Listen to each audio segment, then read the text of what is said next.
The Thom Hartmann Program is brought to you in part by the Aiden Forecast, an investment newsletter with weekly updates of leading market indicators and a monthly deep dive into what the details of the economy and the markets mean for investors and retirees. On the web at aidenmarkets.com. The Thom Hartmann Program is brought to you in part by XChair, the XChair office chair. XChairTom.com is the website, XChairTHOM.com. Hartmann Program is brought to you in part by Super Beets. Super Beets are sourced from non-GMO beets, and they're packed with dietary nitrates, helping to produce nitric oxide for more energy, stamina, and support for healthy blood pressure levels naturally. For more information, call 800-223-8242 or visit tomsbeets.com.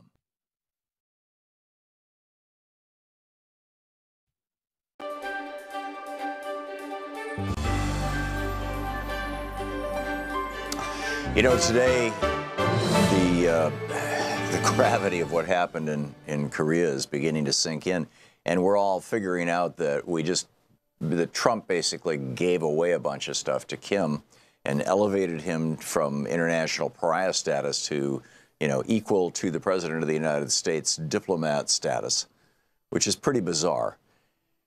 And the question that we're asking in today's program, or at least the first hour, is why? Why would Trump do that? This is something China wants and Russia wants, but it's not in the interest of the United States. Why would he do this the way he did it? I mean, having peace obviously is in the interest of the United States, but this goes way beyond that. So why? You're not hearing that on any of the corporate media. I mean, Rachel Maddow on her program last night asked that question a couple of times, but never tried to answer it and never dug into it. And that one show was it, as far as I could tell from everything I saw on other networks. Although I didn't watch all of them all the time or anything like that. I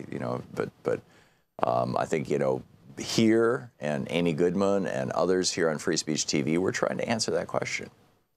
And it's real. This is the really important stuff. Who owns our president? Why does he do the things he does? Why is our country going the route it is? And serious, and not just, obviously, not just Trump. I mean, look at all the freak show, the horrors that are happening in his administration and his cabinet.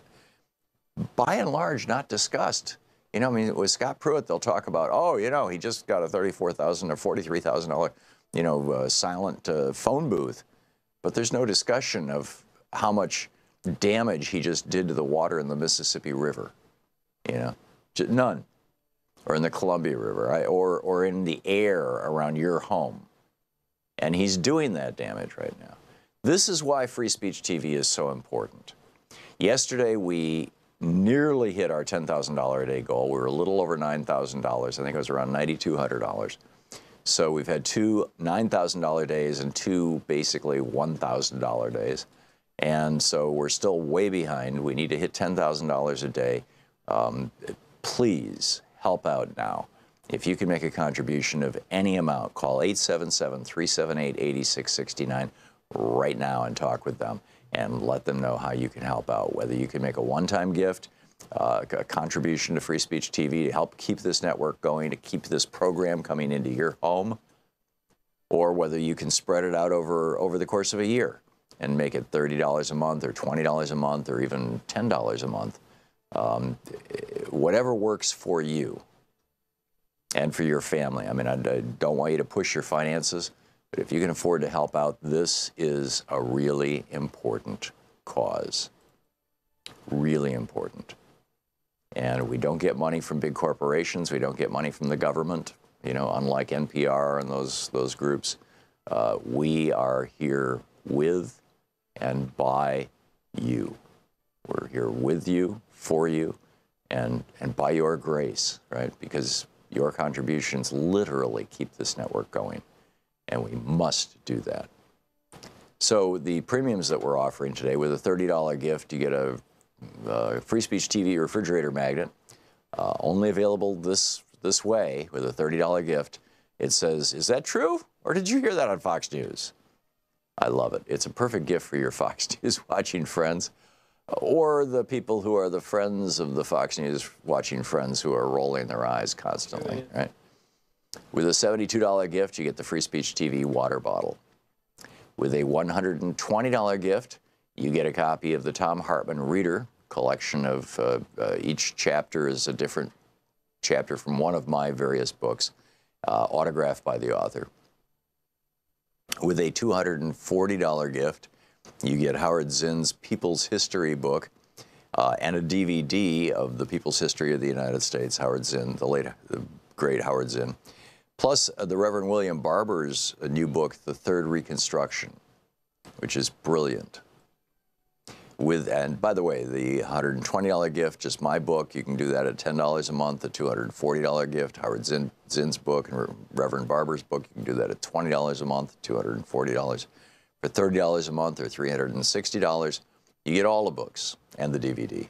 My book, Howard Zinn's book, the Reverend Barber's book, and the DVD of People's History. That's with a $30 a month gift or a $360 gift. And with a $480 gift or $40 a month for a year, you get what we call the Everything Kit. And that is the did you hear it on Fox News magnet, the water bottle, my book, Reverend Barber's book, Howard Zinn's book, the DVD, all that stuff, everything, $480 or $40 a month. And with a $1,000 gift, come to Portland, and I'll take you to lunch, and we can have a nice conversation, spend about an hour together and hang out. So those are the premiums, but the really important thing is you're getting content here, you're getting news here, you're getting information here on Free Speech TV that you simply don't get anywhere else. And we have to keep this network going. And we need your help to do it, your help. So please call 877-378-8669 right now. Thank you so much. This is the Thom Hartmann Program. Good morning, everybody. This is the Thom Hartmann Program. I'm Jefferson Smith, sitting in for Tom. Honored to do it. Honored to be with you. My opening question is, what did Donald Trump and Kim Jong-un have in common with the International House of B? Today, this morning, this afternoon, on the East Coast, we posit that the International House of B and the Trump-Kim talks were engaging in a similar strategy. Large spectacles with uncertain meaning. The International House of Pancakes wanted to get people like me telling people like you that they serve hamburgers. Donald Trump and Kim Jong-un wanted to boost their apparent relevance, power, and importance on the world stage while signing a document that didn't make it clear that North Korea was committing to much of anything. Nonetheless, however, that is what the world has been seeing. That is what the world has been clicking upon. That is what the world has been talking about. The bully pulpit in this portion of the 21st century is not about persuasion. The bully pulpit at this part of the 21st century is about attention. Say a thing, do a thing, perform something that will get people talking about something. Because what the attention getters understand is social science research demonstrating that each of us can keep only about 7 pieces of information in our mind at once. If we can flood the zone with information, if we can flood the zone with spectacle, if we can garner attention, not only do we win the attention, but we can drown out other stuff. What's getting drowned out?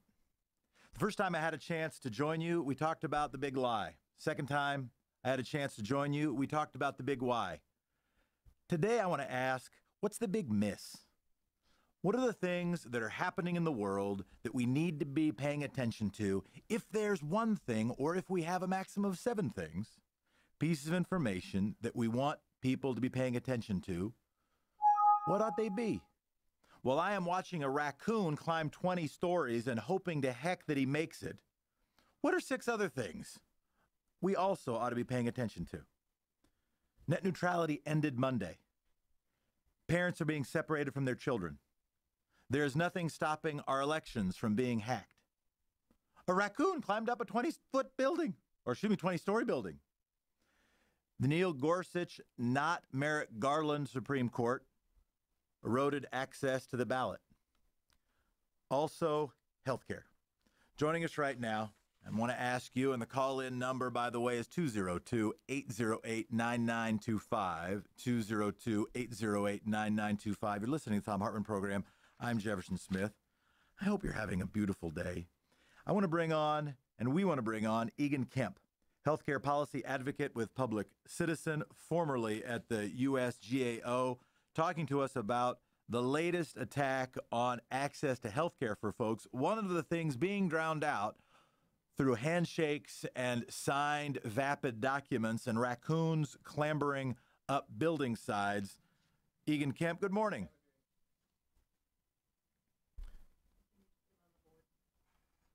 Egan, how you doing?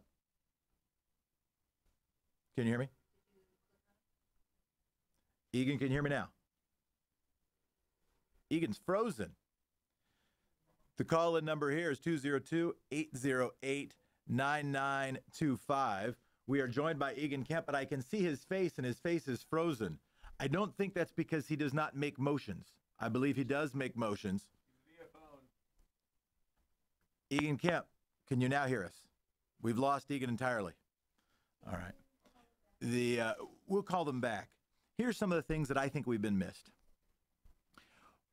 Also, it's what can we actually have an impact on? I do not begrudge the attention on nuclear disarmament. It deserves attention. I hope we will apply attention to reality and things that in fact happen. But I also have a concern, and I think probably we share a concern, that stuff we can actually do something about is being missed. That as democracy is being eroded, as net neutrality is being taken away, as healthcare is being attacked, we might be missing it. We're now joined by Egan Kemp. Egan, can you hear me now? Egan Kemp, disconnected. The call-in number here is 202-808-9925. Couple questions that I want to ask. The big question today is, what's the big miss? What are we missing primarily? What is the story that you want to make sure we focus upon that is not getting covered? Here's one. What's the impact of net neutrality being eroded? One of them, by the way, is you got to support shows like this. And one of the reasons I'm willing to do this and so honored to do it and appreciate your time and attention is that we've got to be building movements. We've got to be building conversations for the public interest, not only based on clicks, not only based on profits, but also based on purpose. And that means we need you. We have, I believe we are joined by Egan Kemp now on healthcare. Egan, are you with us? I can hear you. I can hear you making sounds. Can you hear me? All right. Egan Kemp is playing a trick on us. Here's one that I'll just start talking about. I want to talk about what's happening that you actually can have an impact upon. Because part of the challenge, and I think it is important for us to focus on national news and what's actually going on. But as I've said before, Donald Trump is not the head of the snake. He's the rattler. You cut off the rattler, it doesn't mean the snake dies. Not that we want anybody to die, but the rattle will grow back and the snake will continue. We have to be more than a cat chasing that snake or chasing a laser. We have to be focused on something in particular. One thing I want to urge some focus upon is locally. What's happening in your local community that is getting missed? What could we use this platform to bring up that people actually listening could have an impact upon? In your local town, what might we be able to do something about? Here's part of my challenge about presidential races. They're deeply important. And one vote does matter. We learned in Florida that one vote matters a lot. The reality of the presidential race, however, is the given donation, that single donation, won't have as likely a but-for result in that race as the impact you might be able to have on a state legislative race, on a local ballot initiative, on something in your city council. So I want to hear from you at 202-808-9925. What's happening in your local community that people might be able to do something about? What's happening in your local community that there might be able to be a but-for impact upon? I'm going to give you a few that I like. And again, the call-in number here is 202-808-9925. It's 202-808-9925. Here's one. Legislative races. We've been paying some attention to state legislative primaries because it's been primary season. State legislatures will decide. State legislatures will decide in the 2020 election, in the 2021 legislative session, after the 2020 census, what the district lines for Congress will be. Right now, the party winning Congress has not won Congress because they have won a majority of votes, but they have managed to win a majority of districts. They've managed to win a majority of districts because how districts have been drawn. Legislatures draw districts. Legislative races decide who will be in control of drawing those districts. One thing that people can do is get engaged in legislative races. They're often decided by very small margins. I remember how I got into this mess in our town, in our state of Oregon. The legislature was controlled 35-25 by Newt Gingrich's Republicans. And a group of kids got together and said, you know what? It looks like a big margin, but it was really only 1,200 votes.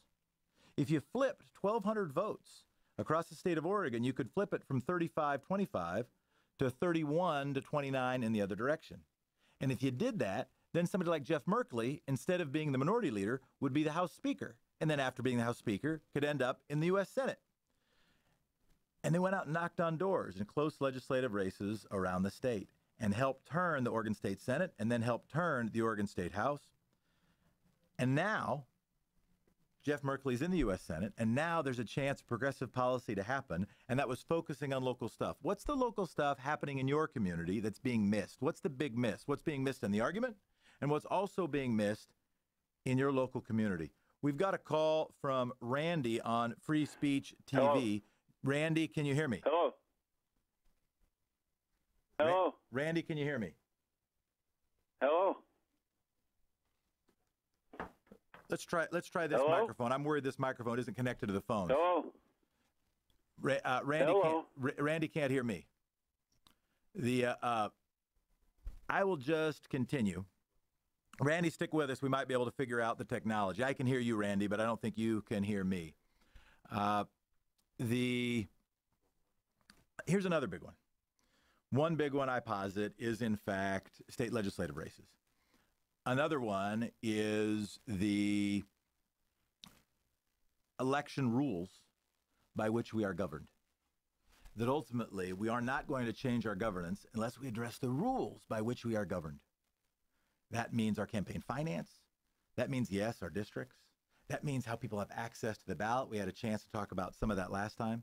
Randy, I think we might have you now. Randy, can you hear me? Yes. Randy, go ahead. You want to talk about, I think, the economy and the G7. What are we missing? Yes, sir. Okay. The first step in the problem started 11 months in with the tax cuts, and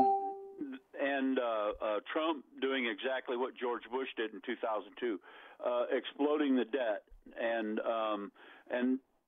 so when we look at this, all these lies and his love for Russia and his shiny.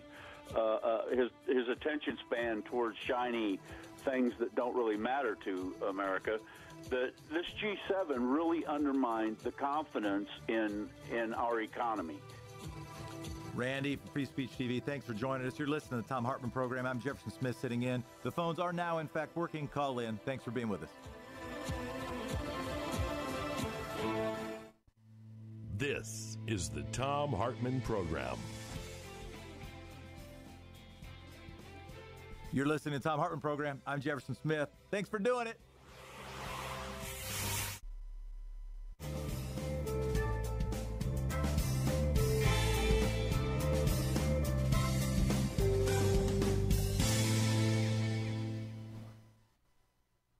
Randy's mention of the G7 meeting, we might call it the G6 since we didn't sign on because Donald Trump wanted to be a G8, including Russia. Here's my own take. I mean, to me, what is at stake is the post-World War II Western consensus. It wasn't all good news for democracy around the world, but was a significant upgrade from fascism, was a significant upgrade on the power centers that were rising in Italy, in Germany, and in the Soviet Union. And that Western power center, that NATO power center that was organized around military might, but also the economy. And with the fall of the wall in Germany, with the ending of the Soviet government, with the cooling of the Cold War, or the warming, the difference now is that this alliance is mostly focused on economics. There's still military interests, but economic power has built the larger power.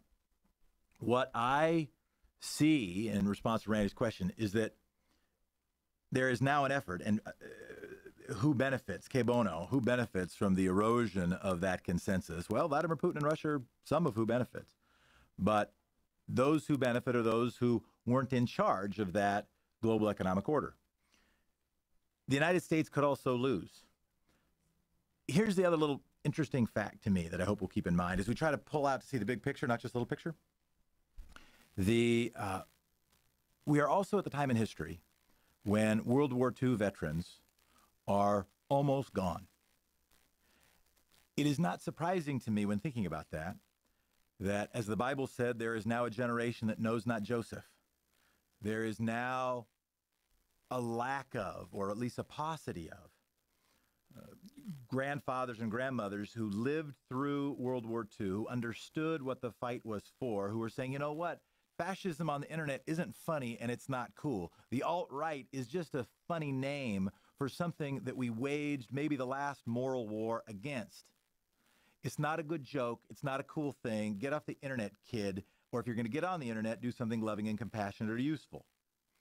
It is also not deeply surprising to me that the global economic order that was developed after World War II is at greater attack during that same period. Because I look at the lessons of history.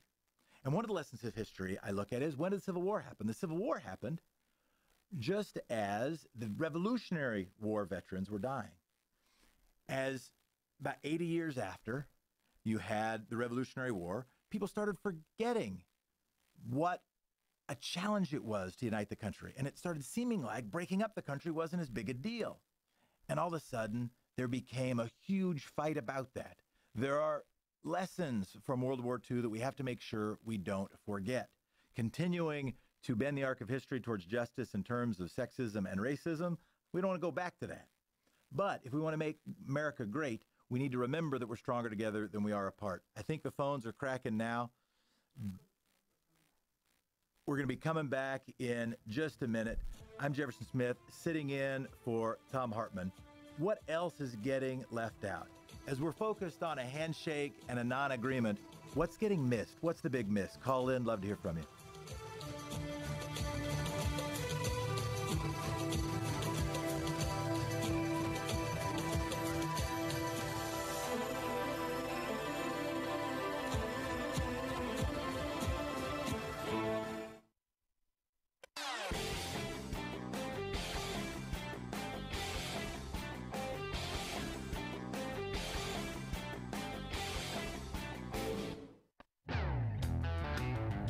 You're listening to the Thom Hartmann Program. I'm Jefferson Smith.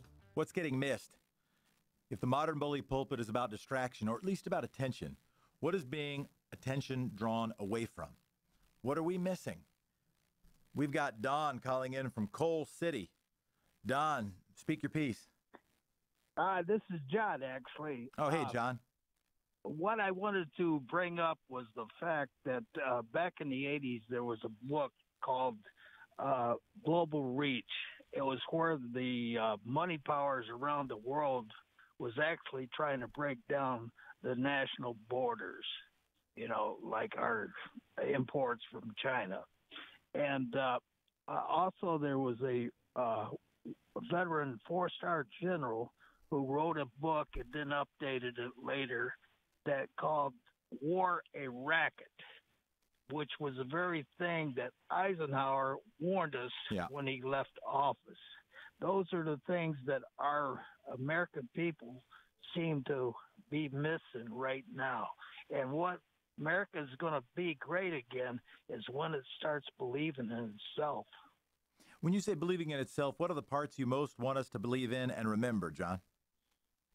The integrity of politicians instead of the scapegoats that they use.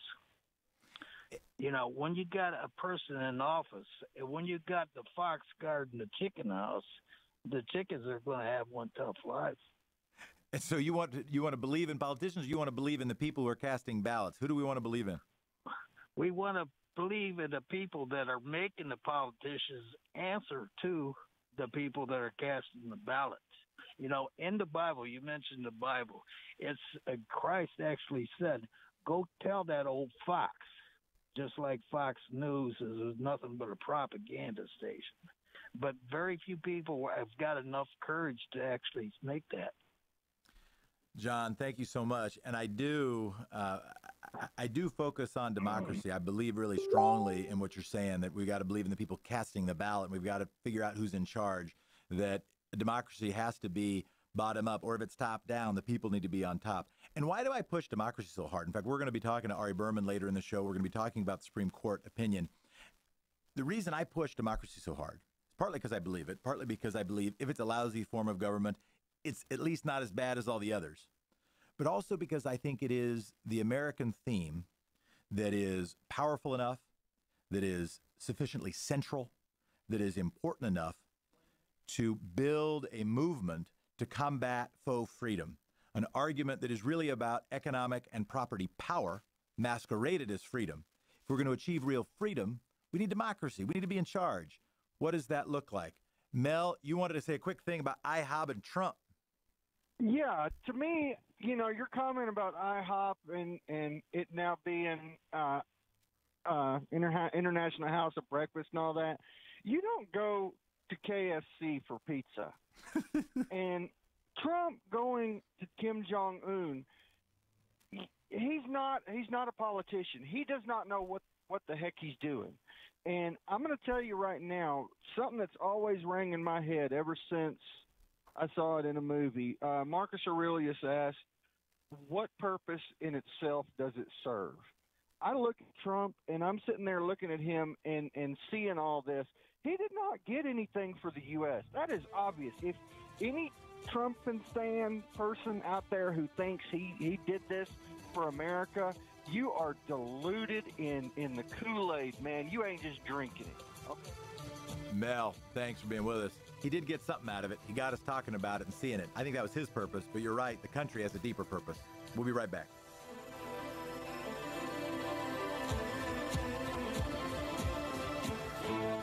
You're listening to the Thom Hartmann Program. Call 202-808-9925. You're listening to the Thom Hartmann Program. I'm Jefferson Smith. What's the big miss? What are we missing? What do we got to talk about? Call in.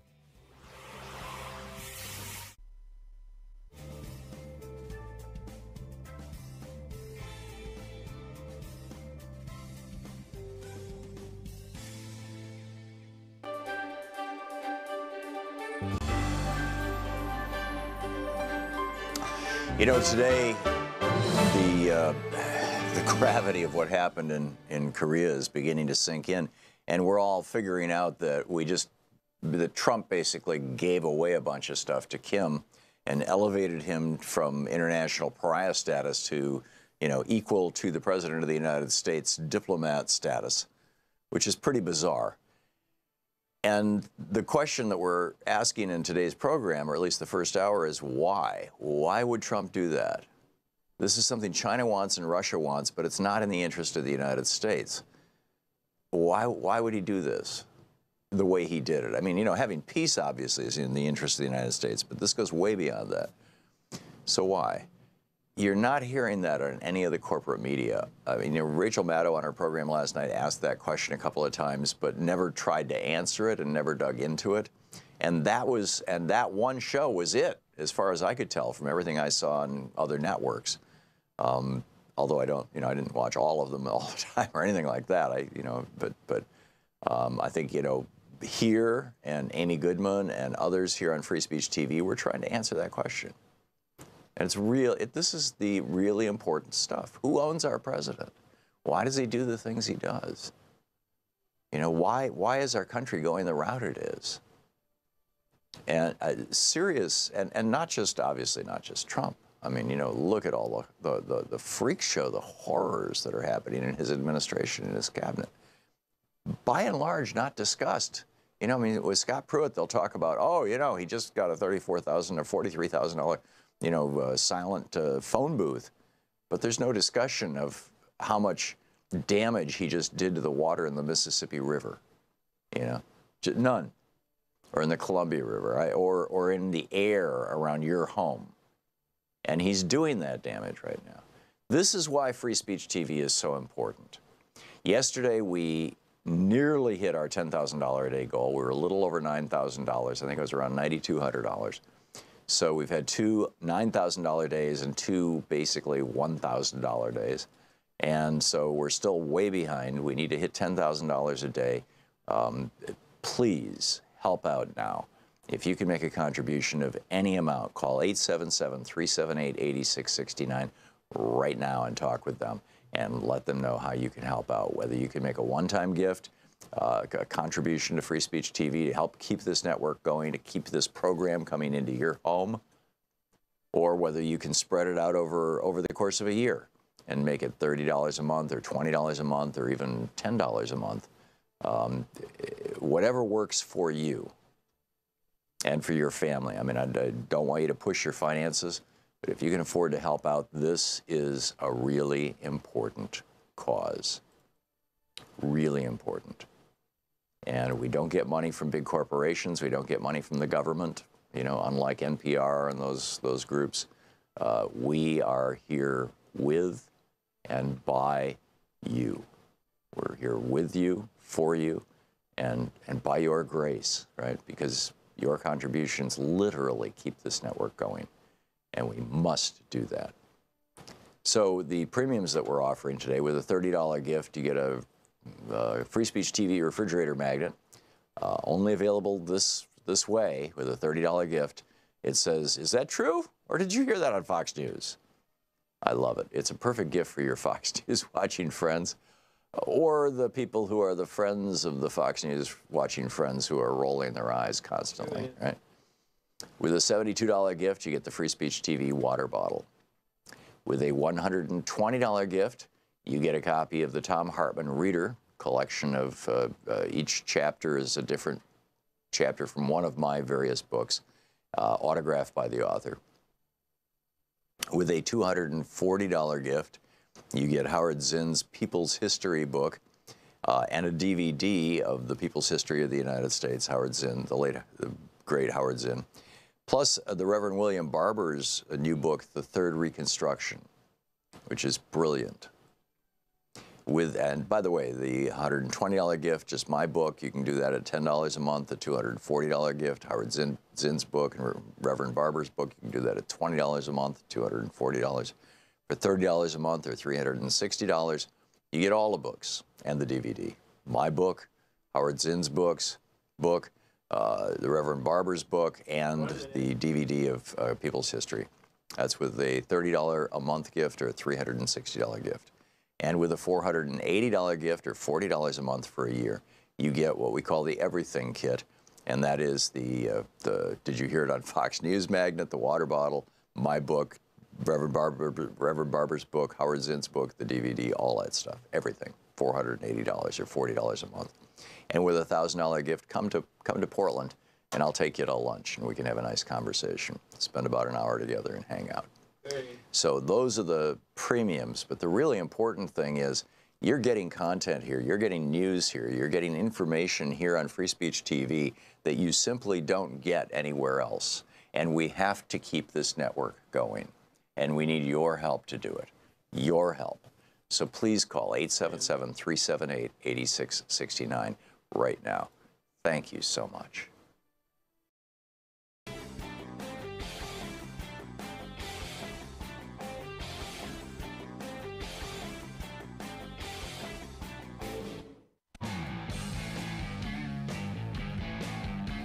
You're listening to the Thom Hartmann Program. Some of you are watching it. I'm Jefferson Smith. As we've been watching raccoons climb up buildings, as we've been watching Kim Jong-un and Donald Trump shake hands, and maybe something more eventually, what have we been missing? One of them is how healthcare is under attack. Joining us right now is our friend Egan. Egan, a healthcare expert. Egan, I introduced you before. I will again, but right now what I want to do is welcome you and hope that you're able to talk to us. How you doing? Good. I'm glad to be here. Thanks so much for having me.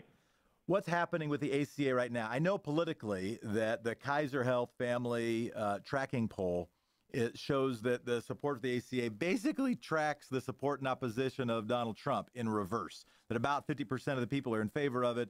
Just over 40% of the people are opposed to it. Seems like it's just partisan reaction. But what's happening with its existence and attacks for its survival? Right. Right now, it seems like if it's summer in America, it's another part of the Republican war on health care.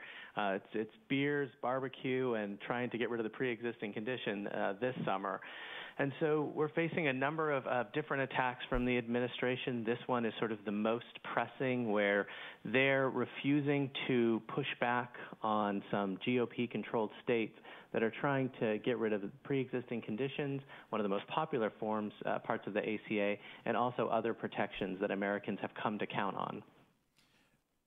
What are the specific challenges now that are being faced? I know that in states, there were states that were turning down funding. I know that there was the big push to, in fact, they failed to get the votes, but in fact, repeal it.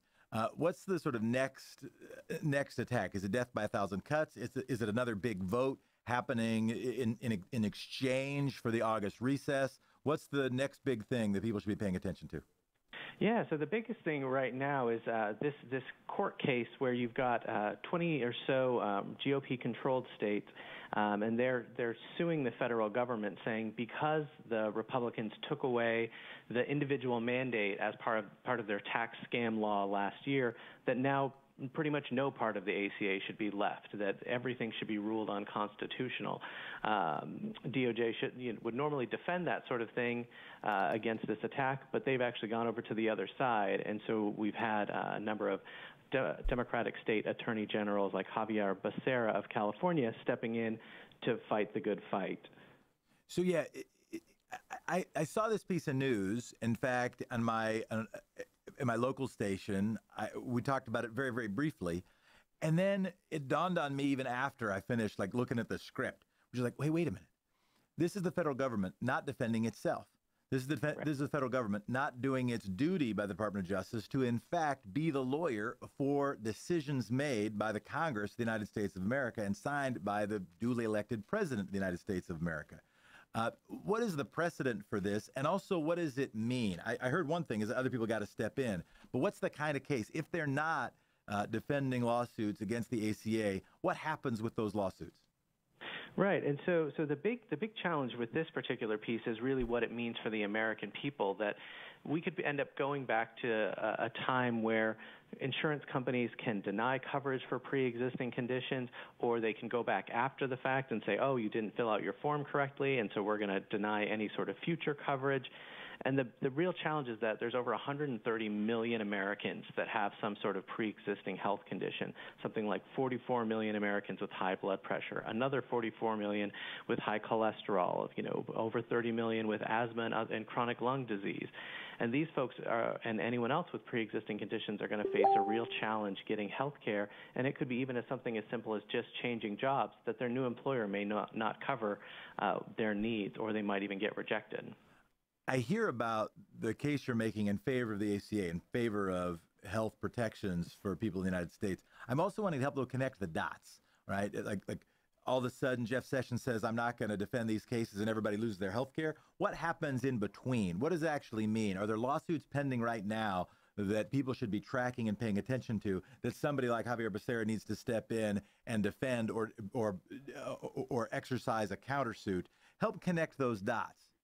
Yeah. So right now, the main lawsuit that we've been talking about is Texas and others against the United States of America, and now California is one of the intervening defendants. And so what this means is that the case is going to move forward as it normally would, as if DOJ was defending it.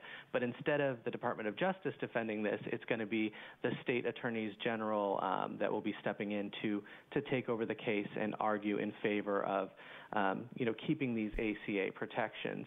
I mean, it's another deeply cynical move by this administration, where Donald Trump over the past two years has said multiple times that he's not going to go after pre-existing conditions, that they're safe under him. And clearly that's not the case. I mean, no one's surprised by him lying at this point, but this is just one more example of that. Is Congress going to make another run at this thing before the midterm elections? That's a possibility. I mean, we're hearing from Senator Bill Cassidy that he's got another version of his bill similar to his Graham Cassidy bill that, again, would, they sort of think about it as making it more flexible. What it really means is taking away ACA protections. So some people might be able to get cheaper coverage, but a lot of that's going to be junk plans where they end up with really high out-of-pocket costs that they can't afford. So they might have insurance, but they're not going to be able to use it, and it's no longer going to have those protections that people have come to count on from the Affordable Care Act. Is this a winner for them? I understand that this is an area of energy for the Teabag Party movement years ago that continues today. I understand that it's a really important thing to say in a Republican primary. I wonder, though, with midterm elections coming, if people losing their health care is in fact the argument that Republicans want to make. How do you sort of read the political tea leaves? Yeah, I'm with you on that. That it really seems surprising that after taking so many defeats on health care last year and really firing up, Americans who want health care protections, which shouldn't be that hard to keep your health care protections. You shouldn't have to have, parents of kids with cancer, taking their kids up to Congress and saying, look, this is what happens. If you take him away, he's not going to take away his care. He's not going to be able to get his cancer treatment. But somehow we keep having to fight that same fight. And so it does seem surprising that they would try to do this again in 2018, and especially sort of the point of the spear here is going after one of the most popular provisions, the pre-existing conditions. And why is that? Why is that? I understand why it's popular, why it's important, why it's deeply critical to human beings' lives. Why is that something they want to get rid of? Help connect those dots sort of economically and politically. That's the thing why? Because that's the thing the insurance companies want to get rid of most? Well, so the main reason it seems is that they think that that's sort of their next step, that even though they couldn't do any of the actual sort of broader legislation in terms of repealing the ACA in 2017, they were able to sneak in getting rid of the individual mandate in the tax scam bill right at the end of 2017. And so now they feel like by knocking out that linchpin, they feel like anything else in the ACA should now be considered unconstitutional because there's not sort of this requirement to buy coverage. There are a number of insurers that are on board with that because they don't, without an individual mandate, folks might wait until they get sick to get covered. And so insurers would be pushing that. But there are also insurers that do want to be more responsible and want to, provide quality coverage. But on the flip side, there's also a lot of really shady insurers, ones that used to make a lot of money off the backs of people by denying coverage for things like pre-existing conditions. I'm a sports fan. For that, I apologize, perhaps. And I was a Dodger fan, and I remember Orr Hershiser's 59-inning scoreless streak as a pitcher in 1988, as I recall. And it happened in the dead of summer, and it happened actually during the Olympics. There were other things happening that were distracting. I thought that actually helped Orr Hershiser get 59 scoreless innings because there wasn't that much attention to the fact that he was going to break a historic record. I also wonder, you used the word cynical. If there is, one might call it cynical, one might just call it tactical, hoping to use a quiet summer or a noisy summer on other counts in order to slip by something that would be unpopular with American people, but very popular among a certain base and very popular to a bunch of people who are going to be funding Republican campaigns in the midterm elections. Am I being too conspiratorial? No, I don't think so. I mean, I think that's part of what they tried to do multiple times last year when they were trying to repeal the ACA. They, would try to find times that, there was other things going on and try to sneak in a vote or try to, drop a bill on Friday and make people review it over the weekend. And this is like a 600-page bill or something like that. And so it is definitely not above them to try to sneak something like this in at a time when they think other folks are distracted with, all the various things this administration is putting up every single day. Egan Kemp with Public Citizen, thank you so much for being with us. Where can people find out more? How should people be tracking this stuff? Yeah, definitely. You can follow our work at citizen.org, but also just be keeping an eye out. If you search things like pre-existing conditions, also check us out on Twitter. We're Public Citizen. There's going to be a lot of reporting from us and other folks as this moves forward in the courts and also potentially in Congress if Cassidy decides to move forward with his bill. Thank you for your service. And before you hang up, I want to say thank you with a few more words. As I think about the challenge of democracy, the collective action problem of governing a country, not only for self-interest, but for the benefit of everybody, that ultimately that is an exercise in mutual irrationality, maybe long-term rationality. The work of Public Citizen, the work that you do to try to be the lobbyist for the people is priceless. Definition of priceless, worth a lot, not for sale. I want to say thanks for being with us. Thank you. Thanks for having me. Yeah, man. I want to bring in Brian. Brian, you are calling from Fort Collins, and I think you're going to make a point that might connect a couple of these dots on why the heck Republicans would be seeking an unpopular change to health care law right before an election. Yeah, well, basically to me, the fundamental problem with there are two fundamental problems. One is wealth inequality, and the other is the amount of money in politics. And I'm trying to tie it into the topic you were just discussing. Sure. But, what I wanted to say, Jefferson, is that are you aware of something called the Article 5 process that Wolfpack and Cenk Uygur have launched to try to get local state legislatures to pass enough, you need 2/3 of the states to pass a resolution that would call for convening a convention, a limited purpose convention, not a constitutional convention, that would get the money out of politics, restore free and fair elections is the way they characterize it. I am, Larry Lessig at Harvard Law School is a acquaintance bordering on friend of mine. We've talked about that very thing. He gives he makes a pretty compelling case. In fact, he has a really good line that I think is a good line for people to borrow, particularly people who advocate for addressing money in politics. I don't, by the way, use the line getting money out of politics. I think marketing anything requires lots of resource. The question to me is, from where is that money coming and to what purpose? But his line, which I pass along, is campaign finance reform isn't the most important issue. Your issue is the most important issue. If you're advocating for health care for your family, that's the most important issue. If you're trying to fight climate change, that's the most important issue. But campaign finance reform is the first issue. Fighting corruption in our method of governance is the first issue, because we've got to address that if we're going to address any of those other things. That how I connect the dots between your call, between your helpful comment, and the topic we were talking about on healthcare is that, see, if the democracy were working just to benefit all the people, you wouldn't push an unpopular healthcare reform or an elimination of a relatively popular healthcare reform that helps a lot of people right before an election. You wouldn't do it. It'd be real dumb. But you would do it if it helped you garner federal maximum contributions. Then it's not crazy. Then it's crazy like the fox. You're listening to Thom Hartmann. You're also listening to Jeff Smith. That's me. Thank you for being you. We'll be back in a minute.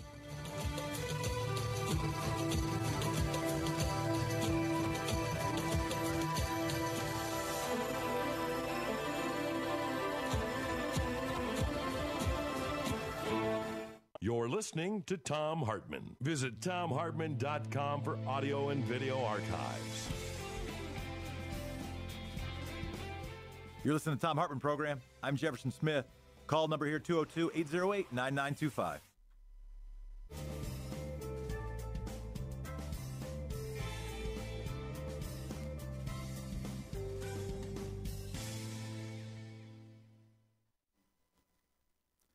You're listening to Thom Hartmann Program. We're here on Free Speech TV. I want to go to John. John, you want to make sure that we do pay a particular kind of attention to the North Korea discussion. Speak your piece. Yes, absolutely. I just wanted to say that even though, the intention of Donald Trump might be totally disingenuous, as far as for the sake of peace in that region, he has done a very good thing where, it's just a start. But Tim Schrock, who is an expert on Korea, and written a lot of books, supports this. So does Ro Khanna and 15 progressive congressmen, and so does Bruce Cummings. He's a professor at the University of Chicago, supports this. And then also a big civil society group that's run by Christine Ahn, she's a head of it, that is, I can't remember the exact title of this group. It's Women. And the thing they support is what? Peace in North Korea, denuclearization of the Korean Peninsula, something specific that Donald Trump has extracted from North Korea. What's the thing that they support? Well, they support peace in the region, generally speaking, and this is a first step toward peace in the region. And also, I would say the majority of the electorate, except for about 20% of diehard conservatives in South Korea, are against it. Almost everybody is in favor of it. And, after all, Richard Nixon made peace with China. Pause for a second, John. Pause for a second. I want to keep you on the phone for a second, but I want to pause for a second. Keep me on the phone an hour if you'd like. We weren't at – Richard Nixon gets a lot of credit for visiting China. We weren't in a hot war with China at the time. The question I have is, are we in a better position now vis-a-vis North Korea than we were prior to Donald Trump being elected? Are we in a better position now in North Korea than we were when Bill Clinton was working towards peace just in advance of George W. Bush being elected? I do remember and am aware of feeling pretty anxious about the situation of things 6 months ago, heck, 2 months ago. But I didn't feel as anxious 3 years ago. Is it better now than it was 3 years ago, or is it just better now than it was 3 months ago? It is a step toward peace, and for the reasons that I said. And you can listen to the experts. It was on Free Speech TV. I support Free Speech TV. Thank you. And Amy Goodman does a wonderful program, and these are the people that she featured, supporting Ro Khanna's point of view. And I think he rightly, wrote a very strong letter to Chuck Schumer. We're not in a hot war. Technically, we are in a war with North Korea still, because it's never been resolved. But let me provide some of the context of this beast called North Korea. Do you realize that we destroyed 70% of the population of 15 cities by firebombing them with napalm? Even, Winston Churchill said, hey, hold off on this to Truman. This is like a little bit over the top. And considering what he did to Dresden, that's really, something, considering Winston Churchill. So, Yeah, John, where I agree with you is none of us should be rooting for war. Certainly not because we're looking at the world through a jaundiced partisan eye.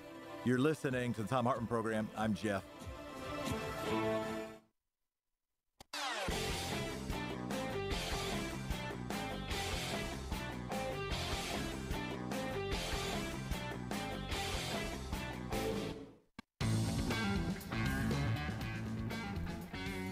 Hey, everybody. I'm Jefferson Smith. You're listening to the Thom Hartmann Program. Big question of the day is, what are we missing? What's the big miss? While we are paying attention to what the bully pulpit, not of persuasion in the 21st century, but the bully pulpit of attention-getting in the 21st century, while we are allowing ourselves to have our attention directed by it, what are we missing? What's the big stuff we ought to be focusing on? If human beings only have room for really roughly 7 pieces of information in their mind at once, what ought to be on that list of the 7? Why do I sometimes go up an octave when I talk? Ray from Free Speech TV, you want to say we're missing something about North Korea? Yeah, I think what we're missing is that we're looking at a large pool of cheap, organized, controlled, almost slave labor that can be tapped for the benefit of the oligarchs there and the oligarchs here. And once they both have a stream of cash flow, income, or wealth, they're not going to want anything to interfere with that, like throwing nuclear bombs around and all that kind of stuff. They're just going to protect their treasure pot. And so I think that's what we're missing. That's Steve, want to take your call as a thank you, Ray. We moved to Steve about 6 seconds prior to I wanted to. But Steve, you want to also talk about globalism and war. Calling from Chicago. Yes, I wanted to make the point that though I agree that there are, within the scope of smaller conflicts, there is a motivation to perhaps engage in war. But, this is not 1950 any longer. In a global economy, there are countervailing forces that are very powerful. Walmart is not going to, be shipping billions of dollars daily in merchandise from China in the event of a global nuclear war or any sort of even a conventional war on a large scale. No one's going to be buying iPhones in the midst of this sort of thing. So there are countervailing forces in a global economy that allow you to offset this sort of thing. Now, given those aren't the virtuous by any means, but they are very real. So I would argue that the idea that war exists and provides a profit motivation for a segment is offset by other segments of the economy in a global sector. So I could take your point in a couple different ways. I could take one point is that war used to pay more than it does now on net. The other way I could hear you make the case is that the Eisenhower military-industrial complex isn't as important now because it's not as big an industry. I think I probably agree with the first thing. I think that a large national, international effort going after climate change with energy efficiency and renewable energy could probably have a competing economic benefit to building a whole bunch of military weapons. But are you also making the second case? Are you also saying that the military industry is not as influential? Yes, it's not as influential because, again, the rise in the power of the global economy, which, again, services more of the bottom line for many of these same corporations as compared to what it used to. So, in other words, quite simply put, it's more profitable not to engage in war because of the bottom line of this sector over here versus the sector that used to profit from war. So it's a question of, who's more powerful today. Steve, thank you for your call. Also want to take, just before break, Sheila's call from Talent, Oregon. You got talent, Sheila, and you're on the air. Oh, thanks for taking my call. Several things. First, yesterday's topic, because today's subject kind of dovetails from that. Two callers yesterday made two very good. You got about 10 seconds. Oh, geez. Okay, well, I'm just wondering then if part of all this positive press that Trump is getting from on meeting with Young and what we really got no concessions, but what he is saying they did get, will make it harder for Republicans, any good ones, if there's any left, that might resist. You're listening to Thom Hartmann.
The Thom Hartmann Program is brought to you in part by the Aiden Forecast, an investment newsletter with weekly updates of leading market indicators and a monthly deep dive into what the details of the economy and the markets mean for investors and retirees.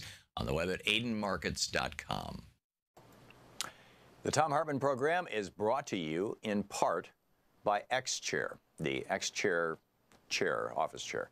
xchairthom.com is the website, xchairthom.com.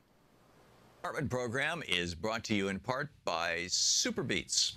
Super Beets are sourced from non-GMO beets, and they're packed with dietary nitrates, helping to produce nitric oxide for more energy, stamina, and support for healthy blood pressure levels naturally. For more information, call 800-223-8242 or visit tomsbeets.com.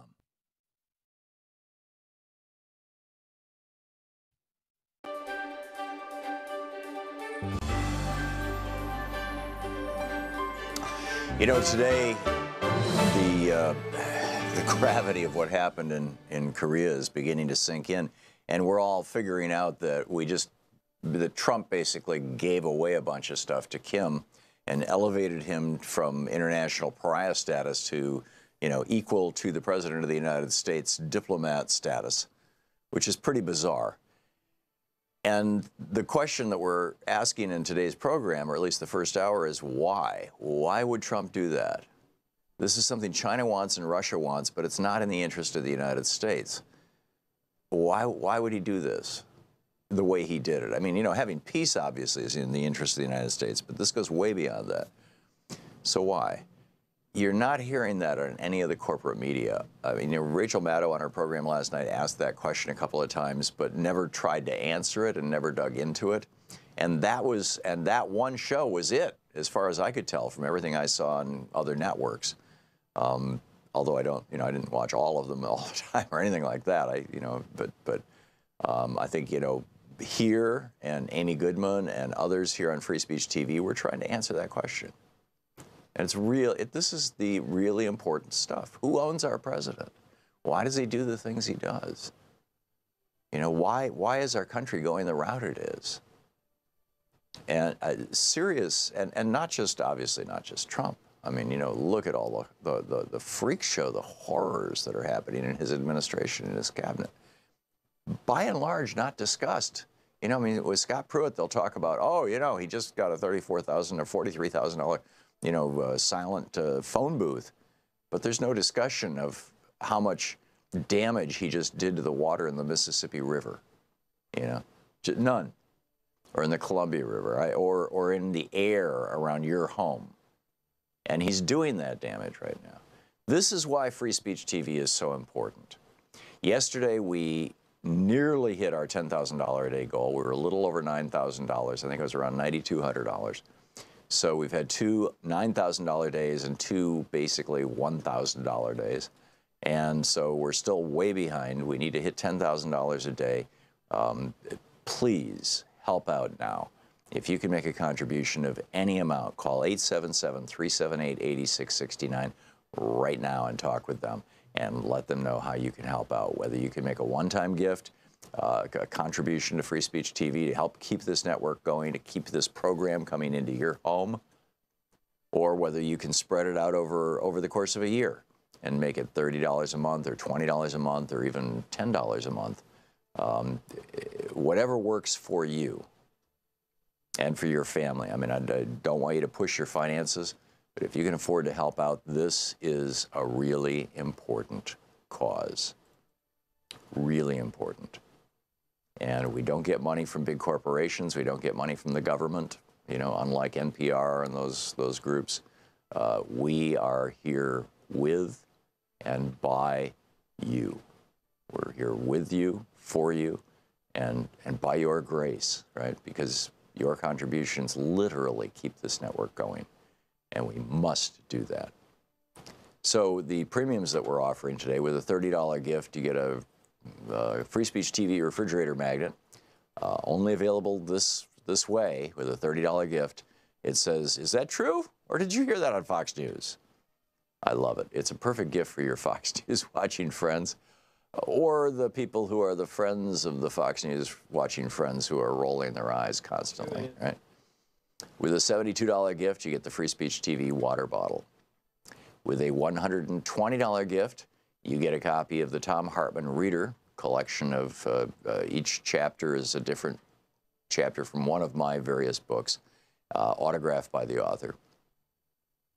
With a $240 gift, you get Howard Zinn's People's History book and a DVD of the People's History of the United States, Howard Zinn, the great Howard Zinn, plus the Reverend William Barber's new book, The Third Reconstruction, which is brilliant.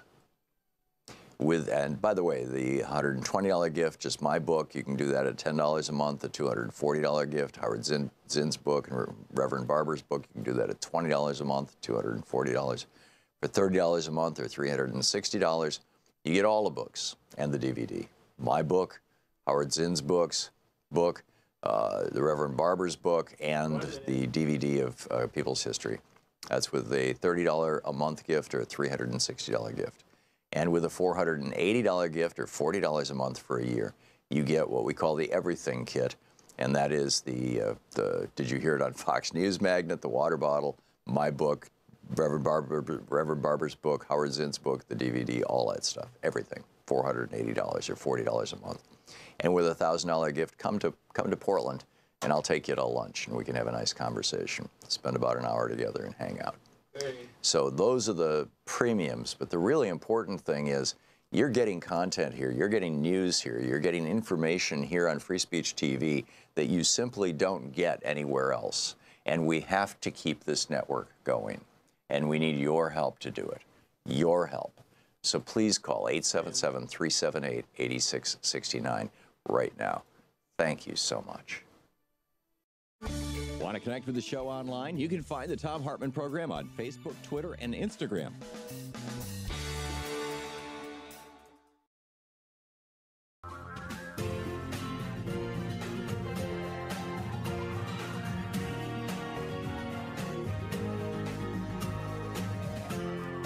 This is the Thom Hartmann Program.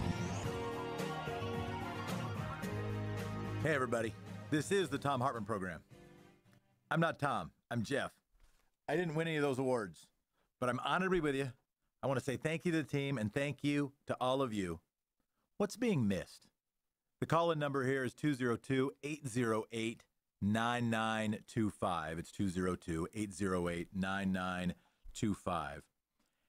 As attention is directed from the bully pulpit, where should we be directing our attention if we are being intentional about it? One could argue, in fact, I might argue, that essentially the entire communication strategy, as Sarah Huckabee Sanders, and now there are some rumors that she may be moving on before too long. There may be a new person. Maybe Scaramucci will come back for 8 or 9 days. But it could be argued, and I might argue, that the entire communication strategy of the current occupant of the White House is, in fact, whataboutism. Is not responding, is not persuading, but is just directing attention to the things that this White House wants to pay attention to. It happens in response to attacks. Well, what about corruption? No, what about Hillary Clinton's emails? But it also happens proactively. It's not only a shield, it's a sword. Direct attention to what we hope is peace in North Korea, but also direct attention away from what was an enormously important week. And not because I am rooting against peace in the world. Heck, anybody who watches, listens to, cares about this program is probably rooting for peace in the world. But because I recognize this was an enormous week. This is a week that began with the Supreme Court saying, with 5 votes, one of those votes that should have been Merrick Garland, that it's okay for states to throw people off the voter rolls. This week also included the last day, at least currently, of net neutrality. A rule that said that you couldn't charge more on the internet to make sure that your internet searches can go through, that your emails can get delivered, that your news and information that you try to deliver will in fact be seen, that net input, that data over the interwebs will in fact be treated neutrally. We are joined right now by the president of the Free Press. That means he is enshrined in the First Amendment. That's an impressive accomplishment in itself. Craig Aaron. Craig, you with us?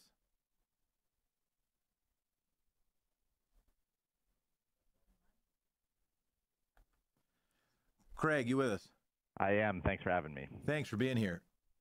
What is the current state of net neutrality? Is it over forever, or what is hope, and is that hope false hope? It is not over forever, or we still have a chance to fight. So I think there is hope. I don't think it's false hope, but there is a fight ahead of us. The current state is that the net neutrality rules, the strong net neutrality rules that millions of people fought for and that were put in place in 2015 have now been officially taken off the books. The Trump FCC moved in December to do so. Here, 6 months later, they're finally there. But this, I believe, will be far from the last word. We've got a fight in Congress that is happening right now. The Republican-controlled Senate already passed a bill to overturn those FCC regulations. That bill now moves to the House. So we're in the middle of that fight, and simultaneously there's about to be a fight in the courts over this ruling. So we're not at the end of this fight, but we are certainly in at a very, very serious moment where these fundamental protections have been taken away, where the people in charge, ever since Donald Trump was sworn in, don't have any interest in enforcing the rules anyway, and where they're simultaneously clearing the way to massive mergers, including the one AT&T moved forward this week after winning in court. The way is being cleared for these big companies, the companies that control our access to the internet, to take even more power, even control of content at a moment where the rules are being taken away that prevent them from manipulating, discriminating, and favoring themselves. What I am trying to do these days in my own mind, and when I have the chance to communicate with others, is connect important things that are happening on a day-to-day basis with polls showing what we already know with some obviousness, that people are feeling overwhelmed by the cascade of news. Is that I'm trying to connect daily news items that seem important to larger themes, maybe even one of the largest themes, to help make sense of it and help connect some dots. To me, the fight that is happening right now in the United States, which might actually be the fight that's been happening since the Revolutionary War, and even beforehand, is the fight of democracy versus property. Will power be wielded by people making decisions together, or will power be wielded because stuff is owned? Owned because it's purchased, or owned because it's inherited? And that the tension between that power is the fight that continues to rage, the arc of history that isn't bending towards justice, the arc of the moral universe that isn't bending quickly enough. And if we don't have a media that gives democracy a fair chance, property wins. Property can continue to win if it can own the means of communication. I didn't say means of production, I said means of communication. I want to talk about what happens with the Senate bill. I want to talk about the courts, but offer some more specificity about what has been lost. What has this Ajit Pai-led FCC done or made the FCC stop doing? Well, so what's happened here during the Trump administration and under the leadership of Ajit Pai is really an all-out effort to dismantle any protections that internet users, that individual viewers have. It is to reset that balance of power, which was, already in favor of property, to use your rubric there, but to push even harder by stripping away the protections and the levers that we have as individuals and collectively to hold.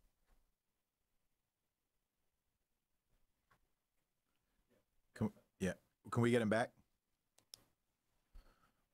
We lost our guest. We'll get him back in a second. I want to connect that dot again. Thom was reading. We're talking net neutrality, by the way. The telephone number here is 220-808-9925, 202-808-9925. Thom has been reading from and promoting, to some degree, a book, Democracy in Chains. And I've made the case that the critical battle that's been happening for a long time, is democracy versus property. That both are important. Property has its usefulness, to be sure. But this isn't me just sort of inventing that dichotomy, that battle. That the book is actually about John C. Calhoun making the argument in favor of property to own people, and then James Buchanan making the argument to segregate people for the benefit of private property. We've got Craig back. Craig, sorry to lose you. Finish your point on what we lost. Yeah, not quite sure where you lost me, but was winding up. We've never lost you in a soul sense. We love you dearly and appreciate you very much. I appreciate it. I feel like I'm still here, but the means of communication are working against me at the moment. It was Comcast, clearly. What it all boils down to is, look, the internet, the media, these are tools, and they're going to be used. They can be used to liberate, and we've seen the possibility that the internet has for liberation, for political organizing, and they can also be used to oppress. And, that's the fight we're in the middle of, and the corporations themselves are in a big fight over who are going to be the gatekeepers, who are going to be the people making the decisions about what you watch, see, hear, and read every day, about what fits in that news window, about what kind of entertainment you're going to get. And they are moving very, very aggressively in this Trump administration to get everything on their wish list and to essentially get down to the smallest number of companies possible fighting it out. And they're succeeding in that in some ways. But where it gets interesting is in doing so, in taking away these fundamental basic protections that the vast majority of Americans, north of 85% agree, like, wait, why would you mess with the internet connection? I like the internet the way it is. They've really awakened people to the threat in a way that hasn't happened before. And so we're seeing these issues like net neutrality and who owns our broadcast television networks and all that break through in ways that simply didn't happen before, and in ways that are actually starting to show up for politicians in their polling, when they go home. I want to ask you about that. It is clear that in the lobby of the U.S. Capitol, and maybe in some offices, that there are people who really like the idea of consolidation of the media. I have to imagine it's not just fluffy hearts that care about a media that is more small d democratic. How big a political issue is this? And then also, I'm going to pile on this question. You said a Senate bill is passed. That means it's in the House's court. How long does the House have? If the House turns, does that mean that this could in fact get passed if Democrats control the House? And does that mean this could be the kind of political issue that is at issue in the congressional elections? I think it can and it must be, and I do think there has been a breakthrough. When the Trump administration, when Ajit Pai's FCC tried to move against net neutrality, when it became clear they were going to do so, it was Thanksgiving. They tried to drop the news the Wednesday before Thanksgiving, thinking no one would pay attention. Yep. But they didn't recognize this new reality we live in, where everybody's, they're with their family, but they're also on their phone. So, and our phones are sometimes even more fun when we're with our family. Yes, exactly. It's the new reality. And so there's 1 million people calling Congress over Thanksgiving weekend, 700 events happening across the country to protest this decision. Groups like mine, we were planning for 15 events. There were 700. So all of a sudden this is breaking through. And, I've talked to multiple congressional offices that got 6,000, 7,000, 8,000 calls for net neutrality and, maybe 5 against. And so politicians are suddenly like, wait a minute. But now the politicians who are elected have made the politicians who are elected have made their decision. The next decision that needs to be made is by the people. Are you seeing the activists who are making those 8,000 calls per office also engaged in these congressional elections to make sure the decision maker is the kind of person that will listen to them when they call? Well, they're gonna have to be, and I think if you talk to politicians, if you're talking to people in the Democratic Party, for example, they're suddenly seeing like, wait a minute, young people care about net neutrality. This is one of those issues. It's showing up in their polling in a way that's never happened before. Maybe it was around the edges, but you'd go into a congressional office a couple years ago, talk about net neutrality, and somebody might ask you a question like, well, does this mean Silicon Valley is going to give me money? Now they're seeing that 50% or more of voters are saying, I'm going into the booth thinking about issues of net neutrality and internet freedom. That creates a new reality. And so we're looking at a couple different phases because the Republican-controlled Senate passed Craig, I got to cut you. We're going to break. To the House. I think people do care about this because I think they care about democracy. This is the Thom Hartmann Program. You're listening to the Thom Hartmann Program. I'm Jefferson Smith. We'll be back taking your calls.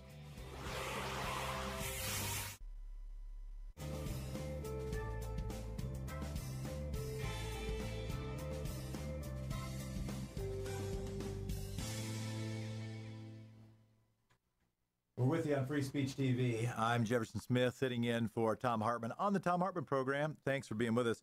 We're going to go straight to calls. I want to take Jerry. Earlier we were talking about health care. The big idea of the day, as we look back at this week, that I agree is a historic week. I'm not yet prepared to evaluate whether it is a historic week with regard to relations on the Korean Peninsula.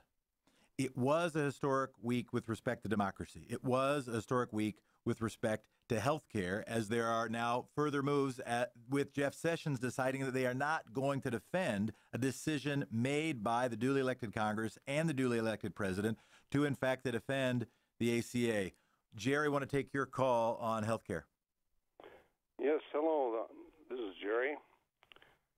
Do you hear me? Yeah, I hear you fine. Thanks so much for listening. Thanks so much for calling. Speak your piece. Okay, I was,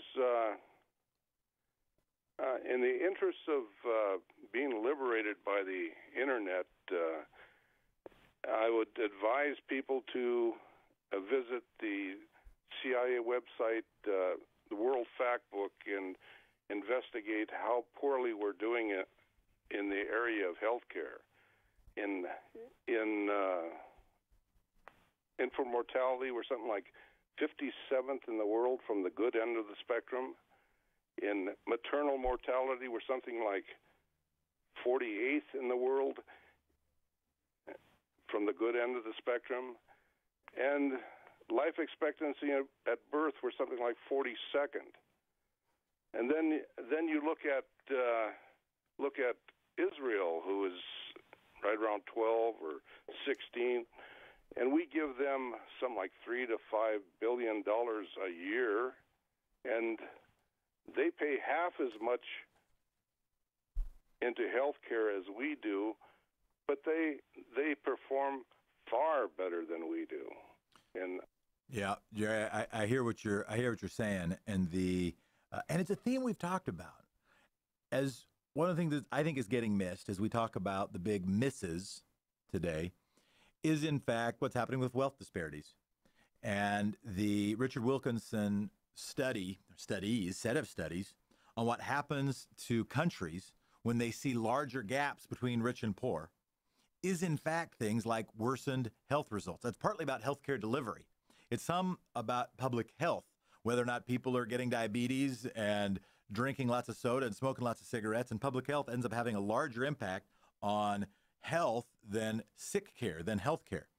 But it also turns out, according to Wilkinson data, and I really encourage people to, you can Google it, Google still exists, Richard Wilkinson's TED Talk on the impact of income inequality on nations, to see that if you have larger inequality, you have worse health outcomes.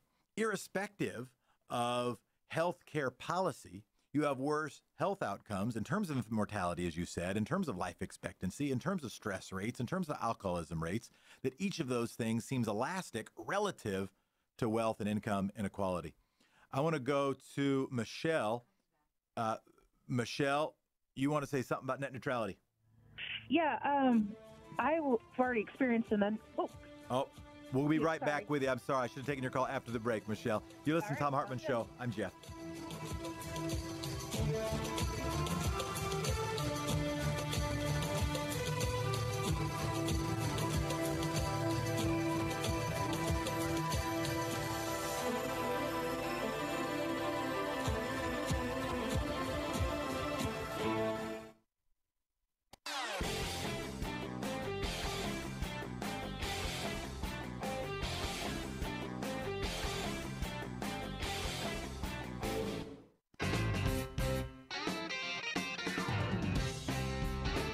Before the break, we were talking about net neutrality and what has been happening.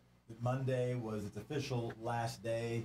That didn't get as much attention, even though it was an issue that was drawing thousands of calls per member of Congress when it was coming up. The U.S. Senate has voted to overturn the FCC decision. This is one where the polls are with freedom and democracy. Michelle is on the line. Michelle, you got a case to make.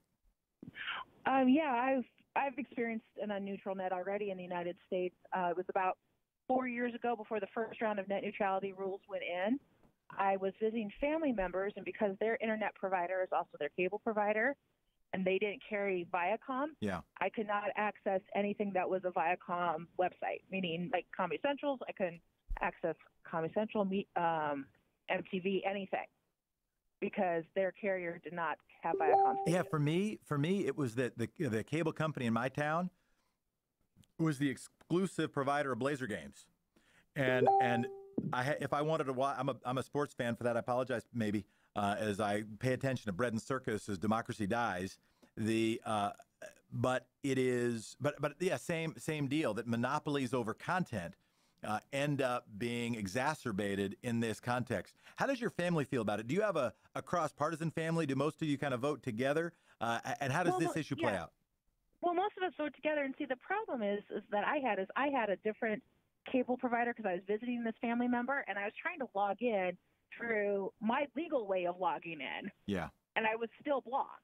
That was what really got me, and I actually filed a complaint with the FTC at the time because of this. I'm sure Ajit Pai will get right on it and resolve your. No, this was 4 years ago when the first round of net okay, all right. went in, and then I definitely signed the petition when the first time they tried to take it away, and then the second time they tried to take it away, and they even made it harder to find it, the petition, the second time, which I thought was funny. Yeah, Michelle, I hear you. And here's one of the reasons I really like your call, is that very often, and even sort of tone of voice we can adopt, is that we think of this political moment as about impacting life or death issues, about impacting fundamental matters of ideology, belief, and values. But it's also about just like how life can be a little bit better versus a little bit worse. And like, here's one, volumes on ads. It used to be that there was a rule that said you couldn't make the television advertisement have a higher volume than the show. Then that rule went away. Then Democrats got back in control and put that rule back in. It's not a rule that most people pay attention to. It's not a thing that yields 5,000 calls to a congressional switchboard. But it's kind of annoying when you're watching a TV show and all of a sudden the ad comes on and it's really, really loud because the advertiser will pay a little bit more for that volume to actually garner the attention of the viewer. Having a better Congress doesn't only mean that we fight for democracy. It also means that it's just a little more likely we would watch the stuff in the way that we hope to watch it, and it's a little less annoying, and not only based on making us sort of victims of profiteers, but sort of participants in this whole thing. Bob, listening on Sirius, calling from Burlington, Vermont, not too far away from where this very radio program started. How you doing, Bob? Yeah, and I wish we could drag his skinny butt back up here every now and then. I'm doing well. I have three things to say. One, after we started talking about this a couple days ago, I called Schuster's office, who is a representative in Pennsylvania, and basically was told, we can't tell you what his position is. I ended up asking for the chief of staff, and I ended up with somebody that says, well, he just hasn't made up his mind. Yeah. And secondly... And it's moving to the state level. Thank you. And keep calling in. We're going to break. We'll be right back. I'm Jeff. This is the Thom Hartmann Show. You're listening to the Thom Hartmann Program. Call 202-808-9925. You're listening to the Thom Hartmann Program. I'm Jefferson Smith. You're a listener.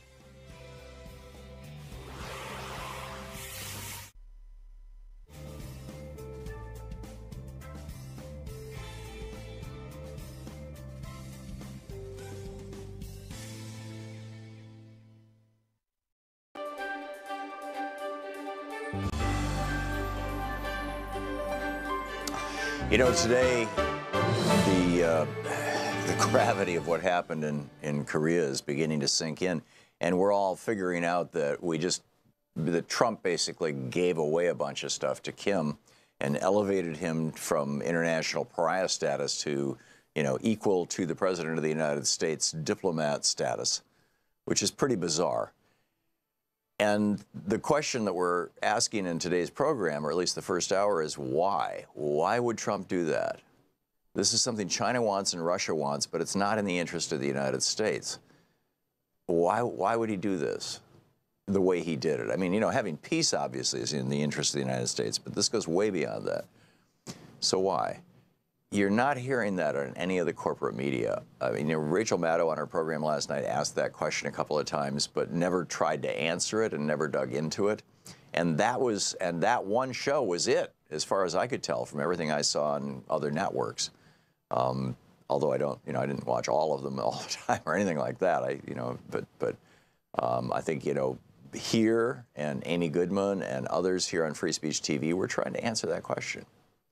And it's real. This is the really important stuff. Who owns our president? Why does he do the things he does? Why is our country going the route it is? And serious, and not just, obviously, not just Trump. I mean, look at all the freak show, the horrors that are happening in his administration, in his cabinet. By and large, not discussed. With Scott Pruitt, they'll talk about, he just got a $34,000 or $43,000, silent phone booth. But there's no discussion of how much damage he just did to the water in the Mississippi River. None. Or in the Columbia River, or in the air around your home. And he's doing that damage right now. This is why Free Speech TV is so important. Yesterday, we nearly hit our $10,000 a day goal. We were a little over $9,000. I think it was around $9,200. So we've had two $9,000 days and two basically $1,000 days. And so we're still way behind. We need to hit $10,000 a day. Please help out now. If you can make a contribution of any amount, call 877-378-8669 right now and talk with them and let them know how you can help out. Whether you can make a one-time gift, a contribution to Free Speech TV to help keep this network going, to keep this program coming into your home, or whether you can spread it out over the course of a year and make it $30 a month or $20 a month or even $10 a month. Whatever works for you and for your family. I mean, I don't want you to push your finances, but if you can afford to help out, this is a really important cause. Really important. And we don't get money from big corporations. We don't get money from the government, unlike NPR and those groups. We are here with and by you. We're here with you, for you, and by your grace, right? Because your contributions literally keep this network going, and we must do that. So the premiums that we're offering today, with a $30 gift, you get a Free Speech TV refrigerator magnet, only available this way with a $30 gift. It says, "Is that true? Or did you hear that on Fox News?" I love it. It's a perfect gift for your Fox News watching friends, or the people who are the friends of the Fox News watching friends who are rolling their eyes constantly, right? With a $72 gift, you get the Free Speech TV water bottle. With a $120 gift, you get a copy of the Thom Hartmann Reader collection of each chapter is a different chapter from one of my various books, autographed by the author.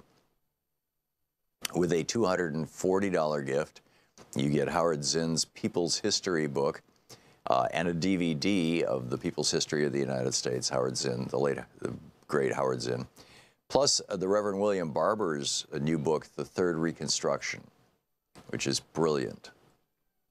And by the way, the $120 gift, just my book, you can do that at $10 a month. The $240 gift, Howard Zinn's book and Reverend Barber's book, you can do that at $20 a month, $240.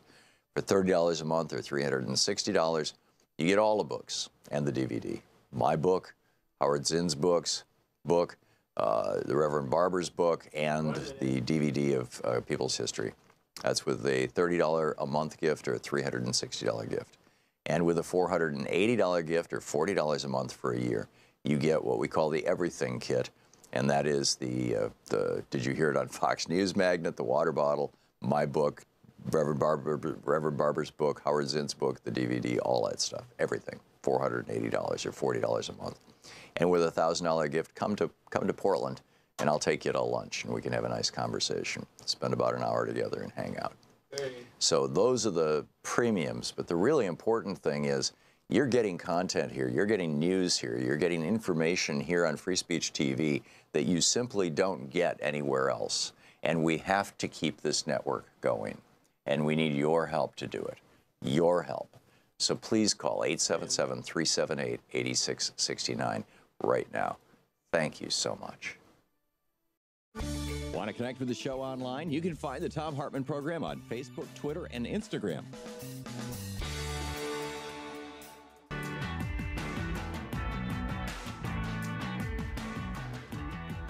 You're listening to the Thom Hartmann Program. I'm Jefferson Smith.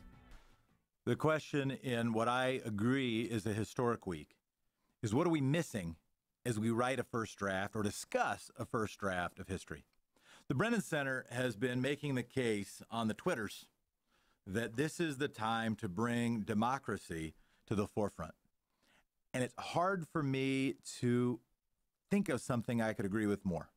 It's a theme that is strong enough, that is enduring enough, that is deeply ingrained in our democracy and our republic enough that it lasts beyond a given news cycle or a Twitter moment. So what do we do about it? What should we be paying attention to? What should we be advocating in our local communities, advocating in the coming congressional races?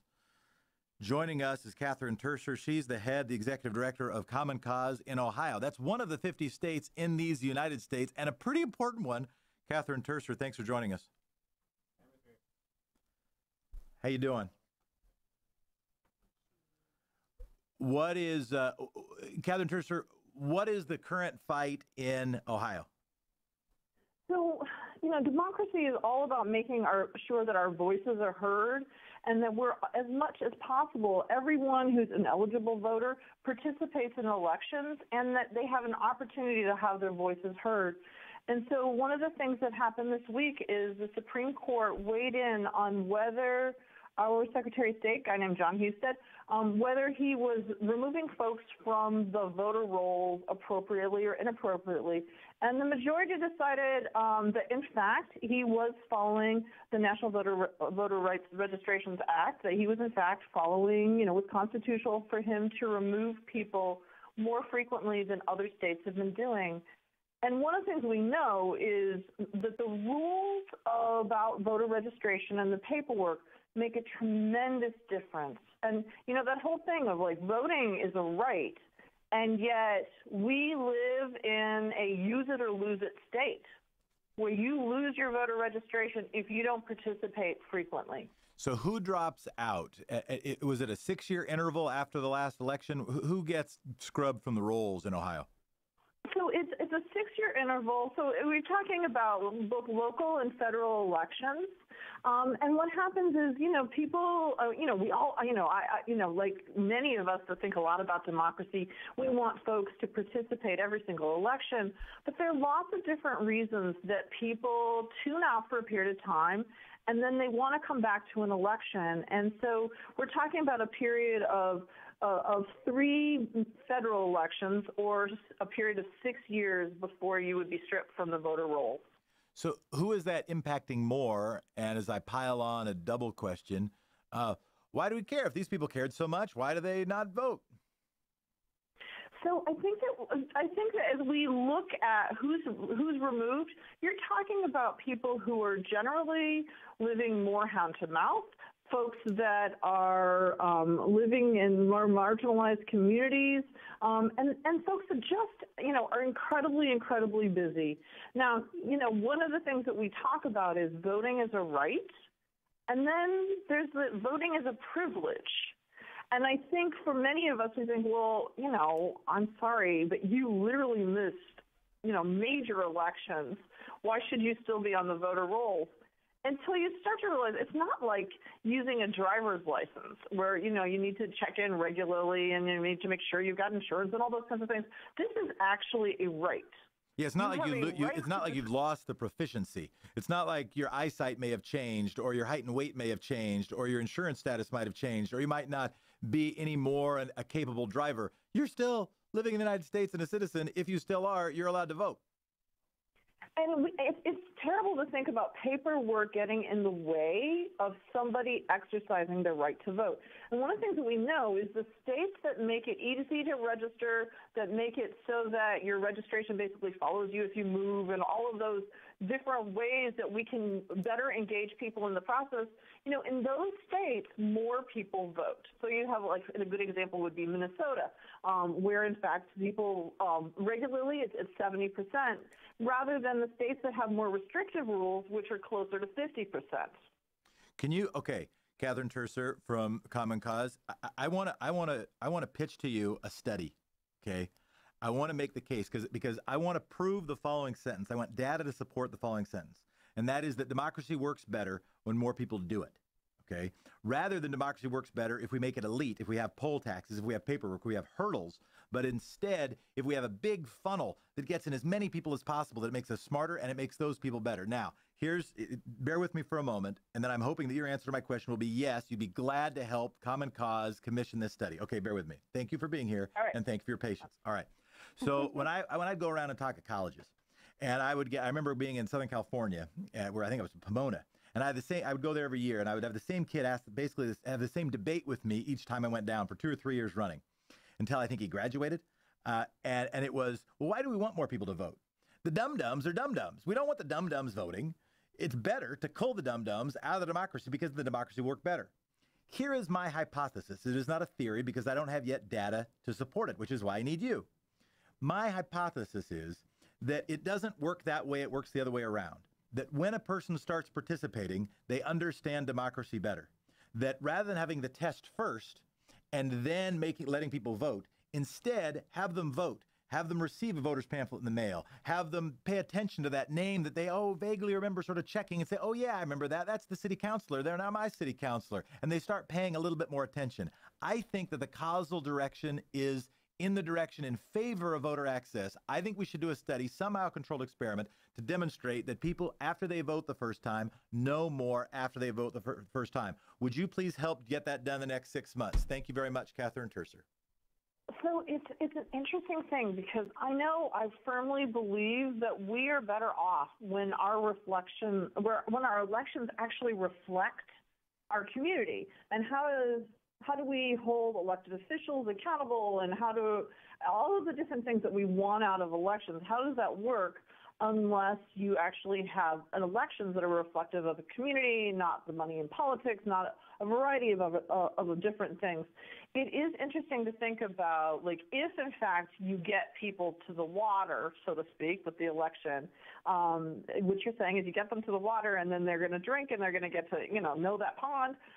It's interesting. We'll have to think about, like, how exactly you could do that.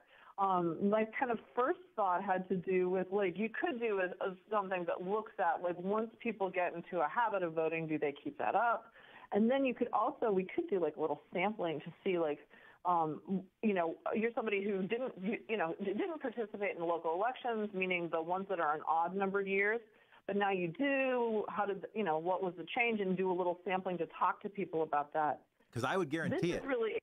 It's really interesting. I think we're going to need to do a lot of brainstorming to figure out how to do this best. Yeah, because I would guarantee it. I guarantee it because I can remember my first vote. And the first vote and I was like a political science major, but the reason I voted wasn't because of some high ideals. The reason I voted was it was the last election in my state before full-on vote by mail. And a buddy of mine, I'll never forget him, Trevor Albee, asked me, Jeff, have you voted yet? I said, no. I said, come on. And I got in his truck and we went and voted.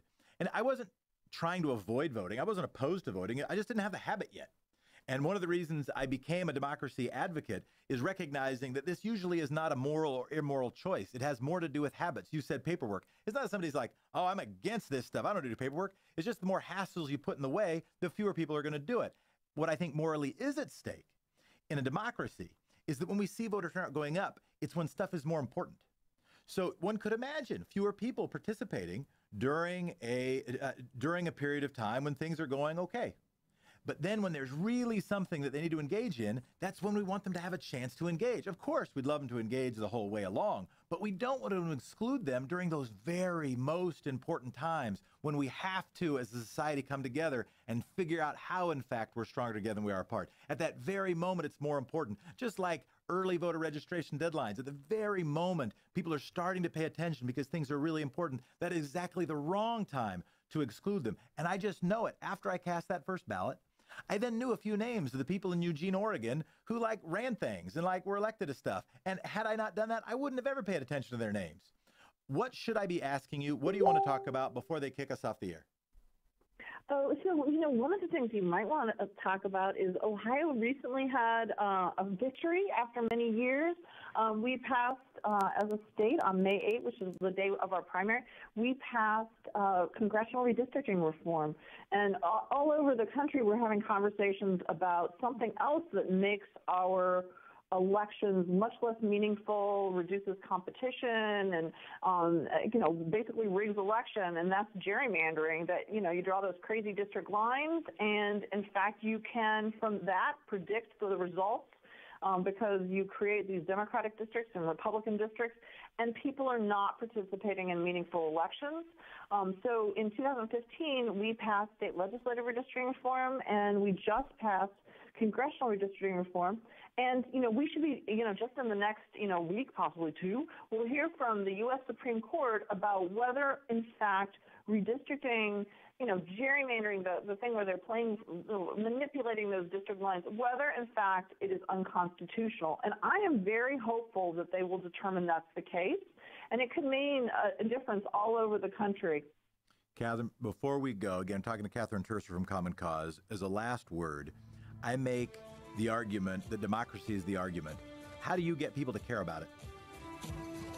So, I think we need to connect it to what our daily lives hold for us. And whether you're thinking about your kids' education or whether you're thinking about the air you breathe, elections matter, and we need to participate as much as possible. Thank you, Catherine. This is the Thom Hartmann Show. Thank you. You're listening to Thom Hartmann. Visit ThomHartmann.com for audio and video archives. You're listening to the Thom Hartmann Program. The question we're asking you is, what's being missed? Your call's coming up next.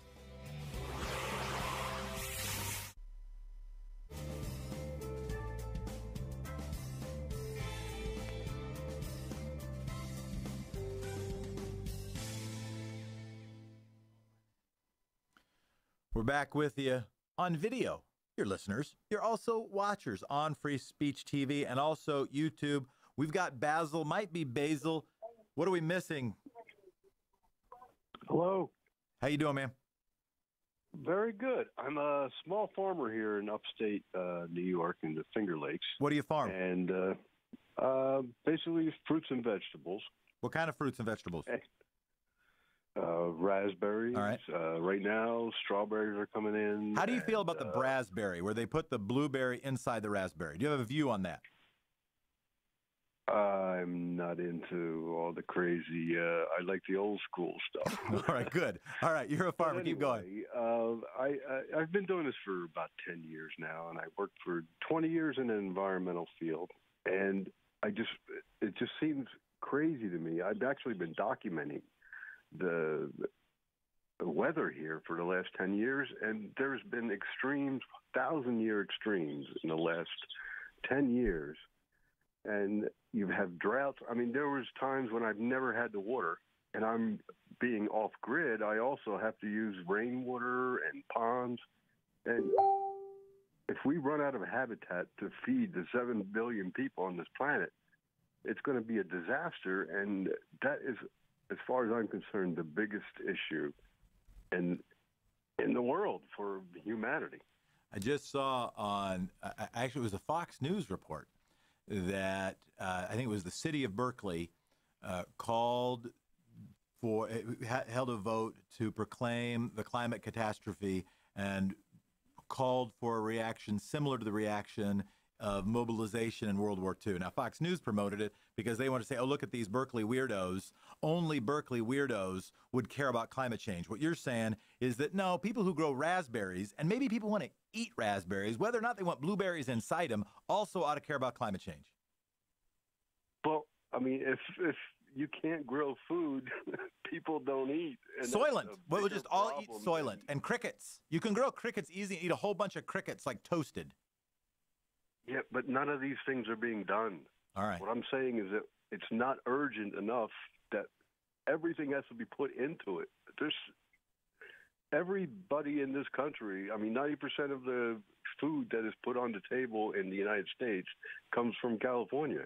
And California is in constant drought. Yep. Couldn't agree with you more. Is it, by the way, is it Basil or Basil? Basil. Basil. Thank you, Basil, for your call. Going to Nicholas. Nicholas, also on YouTube. Also want to say that we're missing the climate change debate. Jefferson, hello. What's up, man? I could not follow a better person than Basil. He is a good friend. What an extraordinary, celestial almost coincidence. That's amazing. That is truly amazing. Basil, hey, babe. I wanted to call, yes. We got about 20 seconds. You're our last thing. Go ahead. Climate. I'm listening to Jeremy Rifkin's incredible The Third Industrial Revolution. He makes it so clear. Virtually everything is being driven by climate, immigration, politics, economics. We have got to get this straight in our head or we are doomed. Do you know that documentary? Not sure which documentary you are. The Third Oh, yes. And as we go to break, pay attention. It ain't just about raspberries. It is about immigration. It is about the economy. You're listening and watching The Thom Hartmann Show.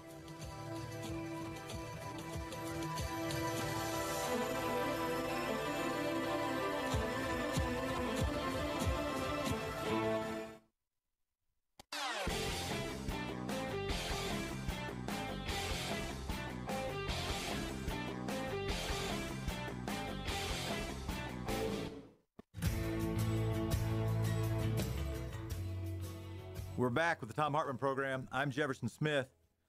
It's time to get our national news roundup from our friend Bob Ney at Talk Media News, talkmedianews.com. Bob, how you doing this morning? I guess it's afternoon for a lot of people. Jefferson, how are you? Yes, afternoon for me, so morning for you, though. Yeah, how am I doing? I'm tall. Oh, it's good. You're taller than me. So. I don't know. We haven't met in person, but we are the same height on the radio. Radio is a great equalizer. It is. A little equalization going on today with the New York Attorney General. What's happening? We're carrying that story. Underwood, she's the new Attorney General of New York. She has filed suit today against President Trump and his three eldest children and is alleging persistently illegal conduct at the president's personal charity that he's had for a while, saying that President Trump repeatedly misused the nonprofit to pay off his business creditors, to decorate one of his golf clubs, and not the club itself, but the clubs that they host the people that golf, and to stage a multi-million-dollar giveaway at a 2016 campaign event, which is fascinating because you can't mix those types of money at all. Now, she's noting in the suit, the Attorney General, Jefferson, that he has already paid more than $330,000 in reimbursements and penalties. That's tax penalties since 2016. But still, she's asked the judge to go further and require President Trump to pay millions more. And so this has been a 20-month state investigation, and it was with the previous Attorney General who resigned, so now it came into her jurisdiction, and she's now filed the suit. So this is going to be fascinating because he, of course, is the president, but his children are not the president. So it'll be fascinating to see how you respond. It's a civil suit, but it's big news. So the new Attorney General, the old Attorney General of the state of New York, was a thorn in Trump's side, and Trump allies shed no tears for his resignation. The new Attorney General has just filed suit, and so what I think I heard you just say is the Trump charity, which means they can take money, probably from Trump's, that is tax deductible, avoid taxes, but then they use that money instead of for charitable purposes for any number of other things. Give again or add some particular examples of how that money is being used. Sure. And Underwood, the current Attorney General, is saying that they used the nonprofit and paid off business creditors that would have nothing to do with the nonprofit, but paid off business creditors. They said that's, that they've got the proof on that. And also used money to decorate one of the clubs that they host golf events to. And I think one of the biggest ones of this that she named was they staged a multi-million-dollar giveaway at the 2016 campaign event. Now, you can't, as you know, mix a nonprofit and a campaign and pay for some type of giveaway at a campaign event, and then you build a nonprofit. Yeah. So to me, of all the allegations, that one then transcends into Federal Elections Commission, it transcends into campaign finance. Bob, we lost you. We'll get you back. But I do want to say this to put it in some relevance, or to add some sort of relevance to this. That I do think the line of argument, if we're thinking about the 7 pieces of information that we might be able to hold in our head at one time, what ought be one of those 7 is this idea of deep corruption for personal benefit, of using the public thing to benefit the private thing. That is an ongoing theme that I think is worthy of attention. Here is Bob back. Bob, sorry we lost you. Go ahead. No problem. Yes, and I was listening there, and this is a big deal because, again, not only are they going to deal with allegations of nonprofit spending money, but a nonprofit spending money in relationship to a campaign event in 2016.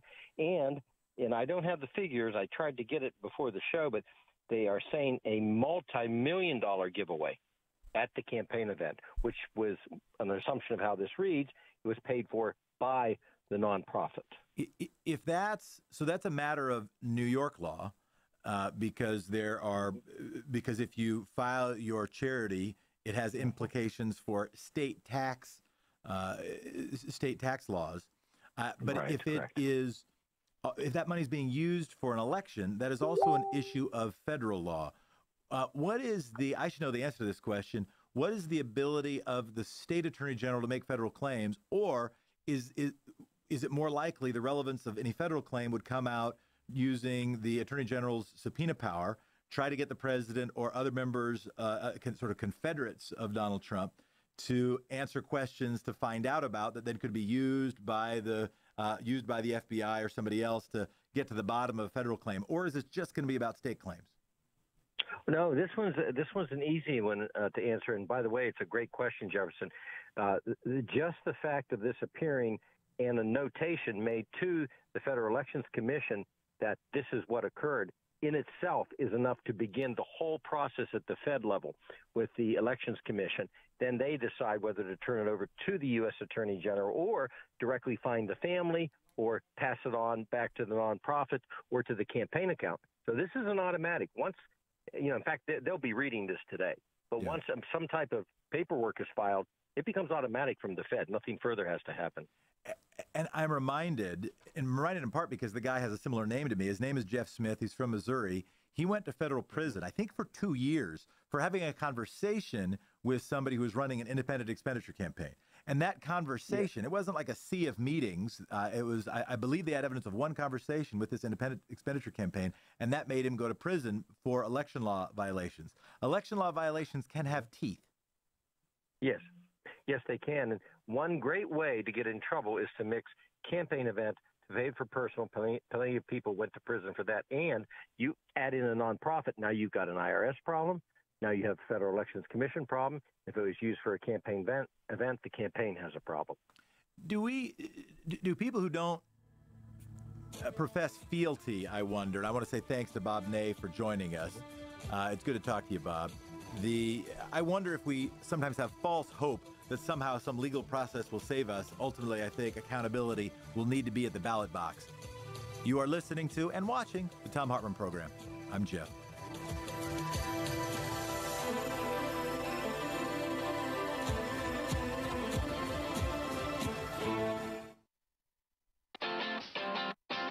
You're listening to Thom Hartmann.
The Thom Hartmann Program is brought to you in part by the Aiden Forecast, an investment newsletter with weekly updates of leading market indicators and a monthly deep dive into what the details of the economy and the markets mean for investors and retirees. On the web at aidenmarkets.com. The Thom Hartmann Program is brought to you in part by X-Chair, the X-Chair office chair.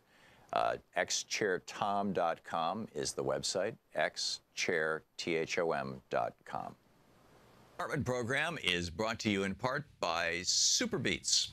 Super Beets are sourced from non-GMO beets, and they're packed with dietary nitrates, helping to produce nitric oxide for more energy, stamina, and support for healthy blood pressure levels naturally. For more information, call 800-223-8242 or visit tomsbeets.com.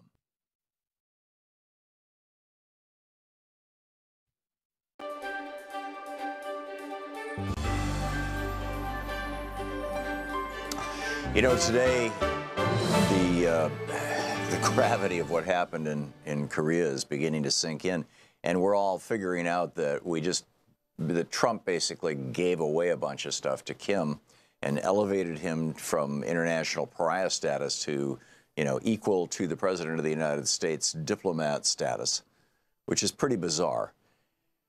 And the question that we're asking in today's program, or at least the first hour, is why? Why would Trump do that?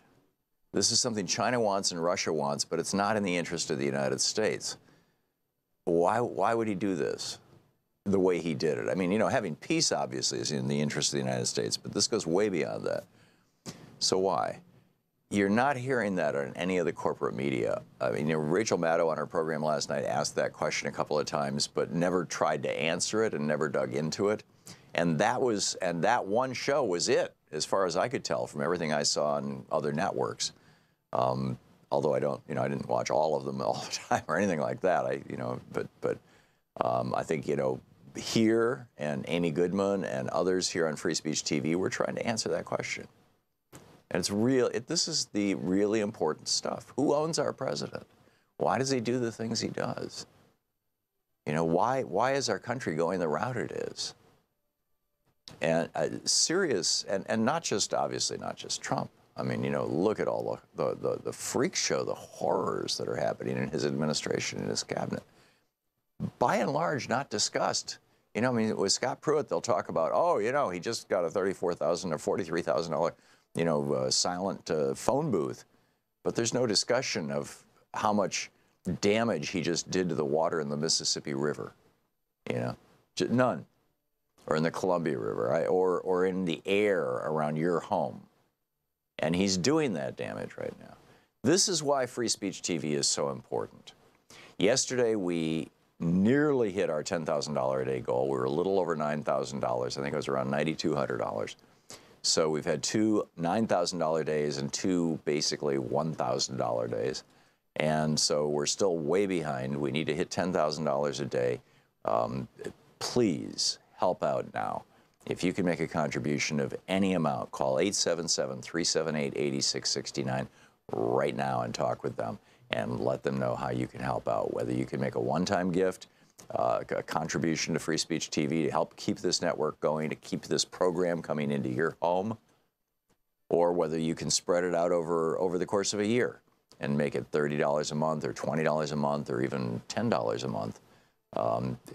Whatever works for you and for your family. I mean, I don't want you to push your finances, but if you can afford to help out, this is a really important cause. Really important. And we don't get money from big corporations. We don't get money from the government, unlike NPR and those groups. We are here with and by you. We're here with you, for you, and by your grace, right? Because your contributions literally keep this network going, and we must do that. So the premiums that we're offering today, with a $30 gift, you get a Free Speech TV refrigerator magnet, only available this way with a $30 gift. It says, "Is that true? Or did you hear that on Fox News?" I love it. It's a perfect gift for your Fox News watching friends. or the people who are the friends of the Fox News watching friends who are rolling their eyes constantly, right? With a $72 gift, you get the Free Speech TV water bottle. With a $120 gift, you get a copy of the Thom Hartmann Reader collection of each chapter is a different chapter from one of my various books, autographed by the author. With a $240 gift, you get Howard Zinn's People's History book and a DVD of the People's History of the United States, Howard Zinn, the great Howard Zinn, plus the Reverend William Barber's new book, The Third Reconstruction, which is brilliant. And by the way, the $120 gift, just my book, you can do that at $10 a month. The $240 gift, Howard Zinn's book and Reverend Barber's book, you can do that at $20 a month, $240. For $30 a month or $360, you get all the books and the DVD. My book, Howard Zinn's book, the Reverend Barber's book, and the DVD of People's History. That's with a $30 a month gift or a $360 gift. And with a $480 gift or $40 a month for a year, you get what we call the Everything Kit. And that is the did you hear it on Fox News Magnet, the water bottle, my book, Reverend Barber's book, Howard Zinn's book, the DVD, all that stuff, everything, $480 or $40 a month. And with a $1,000 gift, come to Portland, and I'll take you to lunch, and we can have a nice conversation, spend about an hour together and hang out. So those are the premiums, but the really important thing is you're getting content here, you're getting news here, you're getting information here on Free Speech TV that you simply don't get anywhere else. And we have to keep this network going. And we need your help to do it, your help. So please call 877-378-8669 right now. Thank you so much. Want to connect with the show online? You can find the Thom Hartmann Program on Facebook, Twitter, and Instagram.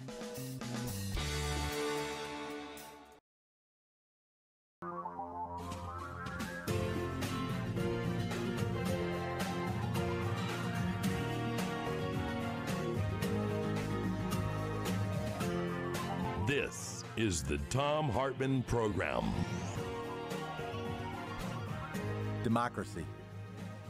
I think that's the fight. I think that is the word and the principle and the concept and the argument and a meaningful part of the solution that provides a sufficiently meaningful and deep theme to hold together a movement that might in fact make democracy work. I think that's the fight. I think that is what is at stake. While there was a handshake and platitudes uttered that I root for peace, I root that they will do something in North Korea, democracy was under attack in the United States. And I'm not saying that to overstate. I'm not saying that for clickbait. I'm saying that because that's, I think, the only way I can understand it. That the Supreme Court made a decision so that voters who weren't all that active, who hadn't voted in 3 straight, well, maybe even 1 or 2 presidential races, could be kicked off the rolls. And that even if the motivation were such a thing, were for partisan advantage, that it's okay, as long as it seems as a matter of course.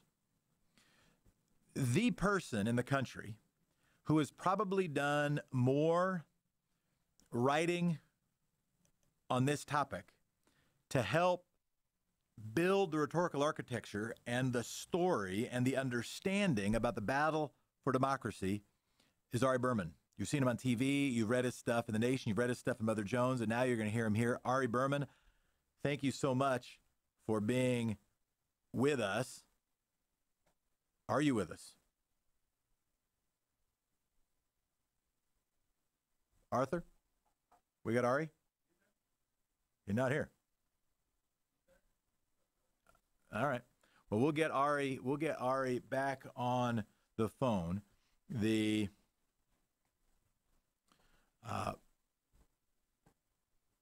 get Ari back on the phone, but that doesn't take away from what I was just saying. Try to bring Ari back up if you can. And this brings up several fights. The thing we're going to be talking to Ari about is voter access. We have Gerald. Actually, let's take Gerald's call. Gerald on voter involvement. Gerald, you there? Yeah. In terms of the study, you might want to look at the number of people. The more people that vote, the more likely is that the representative is going to be responsive to them when they go in to complain. For example, if you have low voter involvement with, say, African Americans, if they go in and talk to the representative, he's going to calculate the odds and say, well, I don't really have to listen to them because they're not involved. Versus if you have a high voter involvement, you're going to have the representatives more responsive to the individual versus a small small group. And Gerald, to me, it's a feedback loop.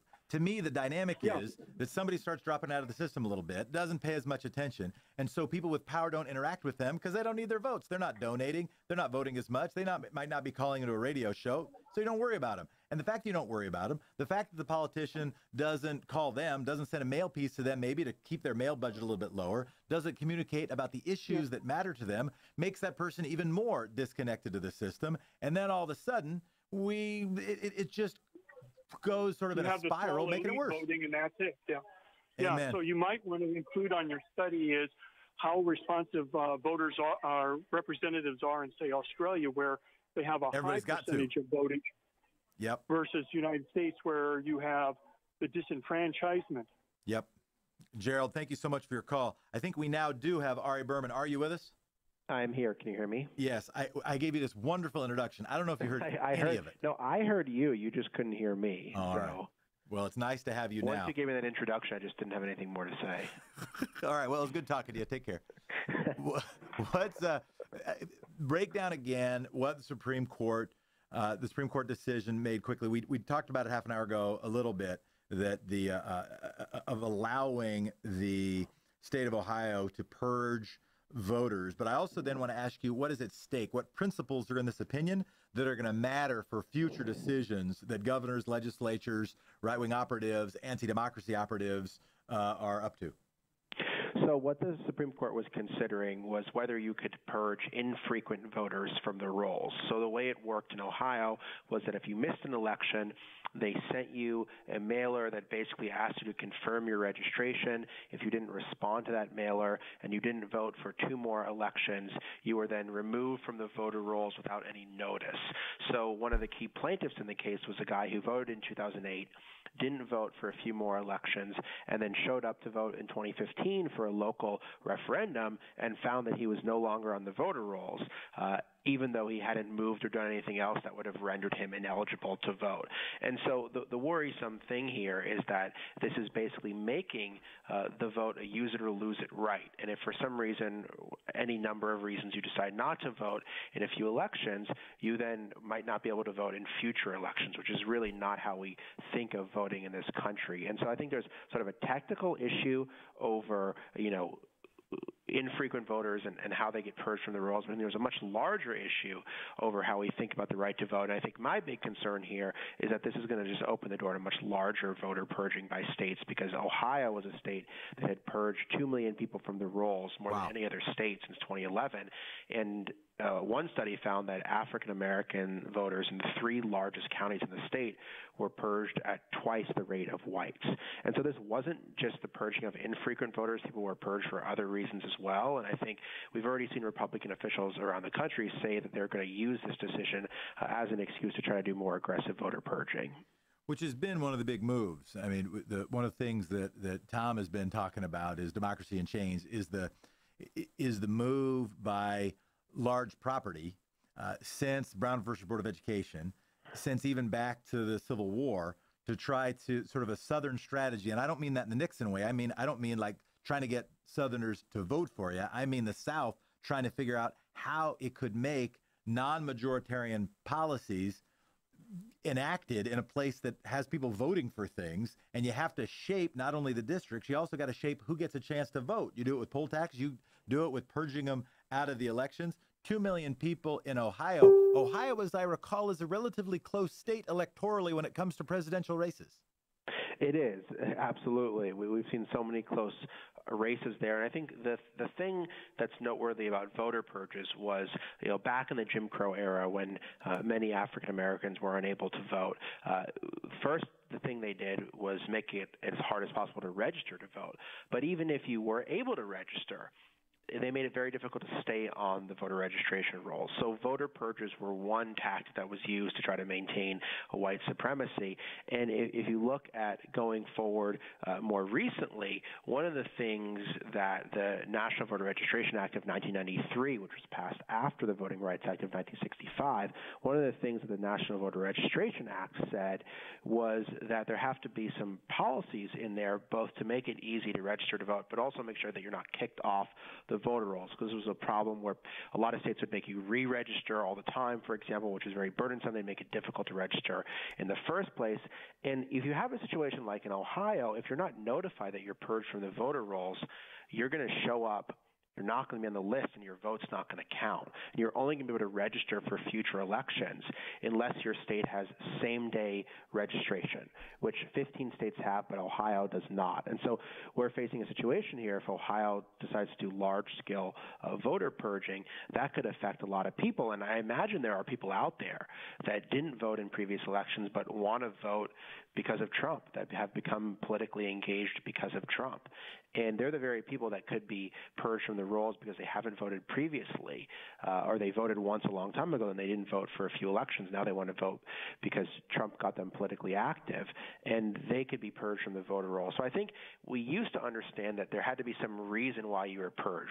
You moved, you died, you did something that would make you ineligible. Not voting in and of itself was not thought of as a reason why you suddenly became ineligible to vote.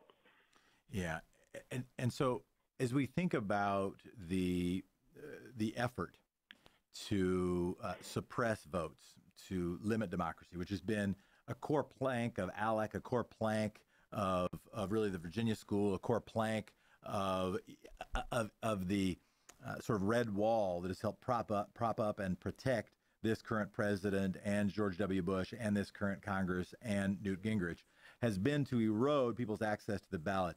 What principles, in this opinion, might be applied not only to purges, but to other efforts? Because there have been federal cases under the National Voter Registration Act and the National Voting Rights Act about voter suppression generally.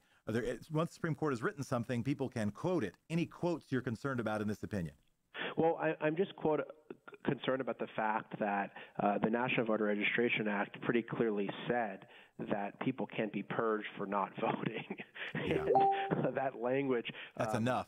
Was seemingly ignored. And then there was the bigger picture issue which Sotomayor pointed out in her dissent, which is that the Supreme Court seemed to ignore the very things that led to the passage of the National Voter Registration Act in the first place, which was widespread voter suppression, wide-scale voter purging. And that's the kind of thing that the law was supposed to protect, and now they're invoking the law to do those very things. So the opinion by Justice Alito itself was very technical. This is a very technical case. But we've already seen in the aftermath of it that Republican officials are trying to exploit this decision for other reasons. For example, Chris Kobach, the Secretary of State of Kansas, who's really the most notorious voter suppression advocate in the country, he is locked in a battle with the ACLU over a law that requires proof of citizenship, meaning you have to have a passport, a birth certificate, or naturalization papers with you to be able to register to vote, which is incredibly burdensome. It blocked 1 in 7 people in Kansas from registering to vote, which is just an enormous number of people who are disenfranchised by this law. The courts blocked the law, and Kobach is now in a federal trial over it. And Kobach just said that now, because of this Ohio opinion, I have the power to enforce this law because the courts can't restrict my right to make it harder for people to register under the National Voter Registration Act. So what Kobach is saying is that even though these are two separate issues, one is about purging infrequent voters, one is about requiring so you can use the opinion for the other. Ari Berman, thank you so much for joining us. We're going to break. Thank you for the work you do. It's critical if we're going to have a democracy. Thank you for having me. I really appreciate it. You're listening to the Thom Hartmann Program. I'm Jeff. We'll be back.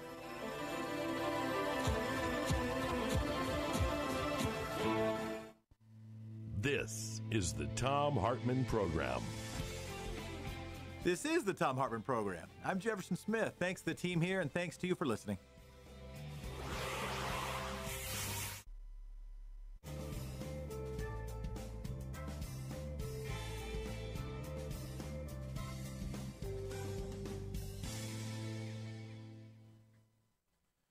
We're on Free Speech TV. Want to take James's call. James from Wichita. How you doing?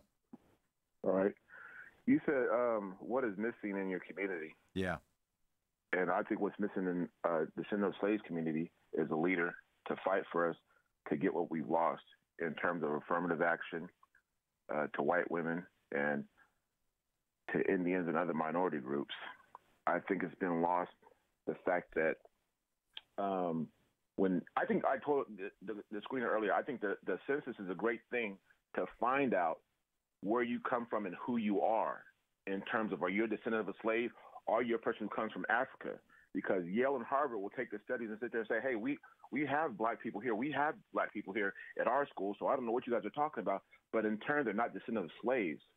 They are from Africa. And descendants of slaves are being sent to prison and being locked out in a lot of different ways. And when Lyndon Baines Johnson gave that speech at Harvard talking about affirmative action, he was talking about no other person than the descendant of the slave people so we could catch up. And now you have Indian guy, I've seen him using affirmative action. How does he get affirmative action? Who are your people? Let him know, this is not for you. This is meant for somebody over here. Yeah, and I hear you saying there's a different, if this is a fight against oppression, there's a difference in generational oppression if you're dealing not only with racial discrimination, but also overcoming a history of slavery. The question that was jotted to me from you, I think, or at least the line that prompts this question is, what would true leadership look like? What would it feel like? I hear already that it would champion for affirmative action and be. It would champion for reparations. Go ahead. As well, it would champion for reparations. It would champion the cause of getting the judicial system fixed. Having a jury of your peers being really a jury of your peers. Stop the incarceration of so many black men in today. I mean, there's a lot of stuff. I mean, you can start wherever you want to start at with what do you call it, gentrification in black neighborhoods. I'm seeing Wichita, Kansas go through this. Yeah, what's happening in Wichita with displacement of communities? Regentrification. I mean, there's people who are just coming from everywhere because they can't afford to live in California or Colorado or wherever they're from, and they're just knocking the descendants of slaves out of their homes that they've been in for years. And then a bank comes in, or these not banks, but these people come in with these reverse mortgages, and people are losing their houses left and right. People are just, I mean, I don't know how other people see a descendant of a slave as being okay when we've been taken advantage of in so many different ways by so many different groups, and then they want to tell me I should worry about DACA when those are the exact people that we are fighting against. When I was a kid, I remember hauling hay for a nickel a bale, and when I got real good, I got 7 cents a bale. And they're talking about, well, we built this country. You're a damn lie. People. They're about to kick us off. They're about to kick us off, James. I want to offer one. I want to be, from my own place of privilege, I want to be sort of careful in how I opine, but I do want to counsel in favor of more unity when it comes to people fighting oppression, fighting together, as distinct from cleaving, well, this person's a little oppressed differently than this person. That's my one little quibble. Take the last word into break. Again, we've done that. Y'all left us behind again, so we can't do that anymore. We have to be worried about our group, just like the gays and lesbians worry about their group, just like DACA worry about their group. The descendant of slaves, we need to worry about our group anymore. It's no longer for that. Sorry. James, thank you so much for your call, man. We're back right in a second.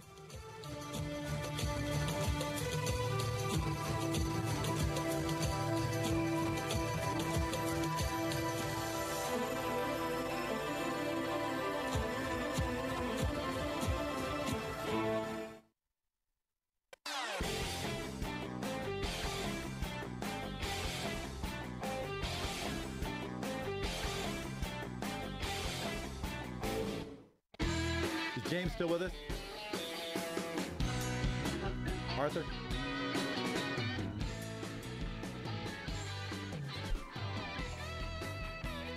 You're on the Thom Hartmann Show.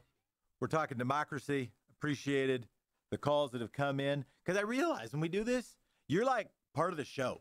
You know what I'm saying? You're like a big part of the show. So the better you are, the better it is for everybody. So thank you for being good. Brad, calling from Elk Grove Village. Voting disenfranchisement. Speak your piece. Here's the thing. Have you heard Boston Tea Party taxation without representation? People are taking their ability to get to vote for representation. Maybe they could exempt a portion of their taxes, because whether you vote or not, that's a right. You have it all the time. Saying playing paper games with a person's right to vote makes me think that one could bring a case, a legal case. Okay, how much of my taxes is the right to vote worth? Yep.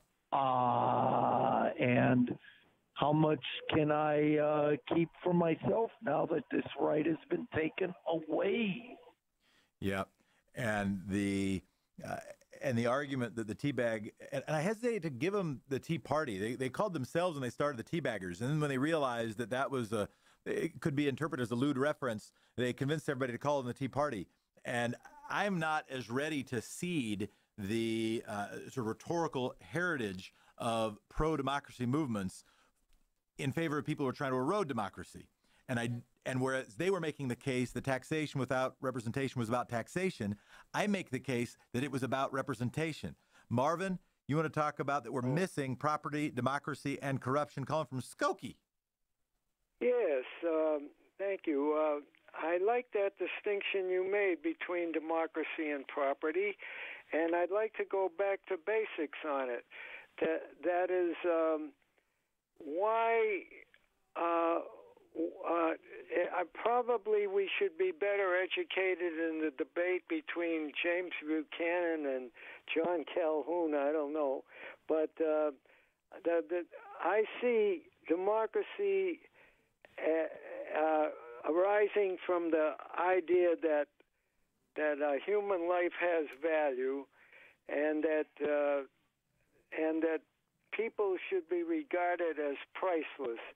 And I liked your definition of priceless as not for sale and having high worth value. A lot. Yep.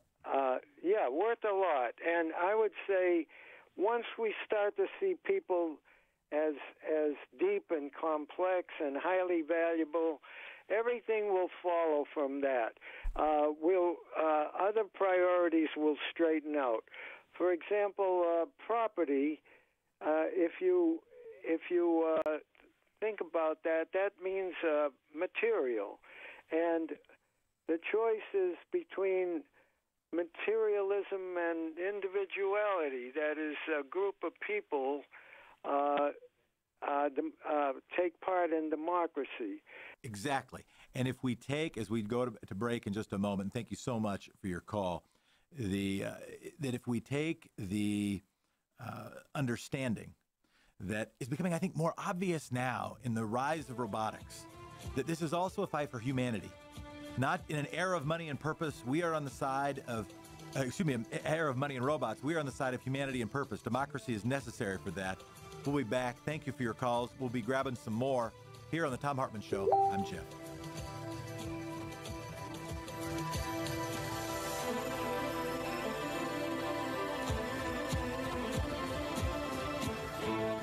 You're listening to the Thom Hartmann Program. Call 202-808-9925.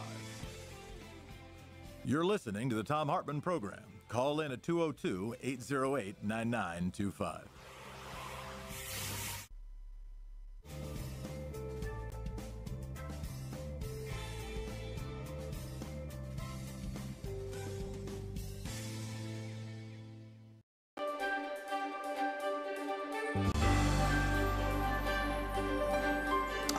You know, today, the gravity of what happened in Korea is beginning to sink in, and we're all figuring out that that Trump basically gave away a bunch of stuff to Kim and elevated him from international pariah status to, equal to the President of the United States diplomat status, which is pretty bizarre.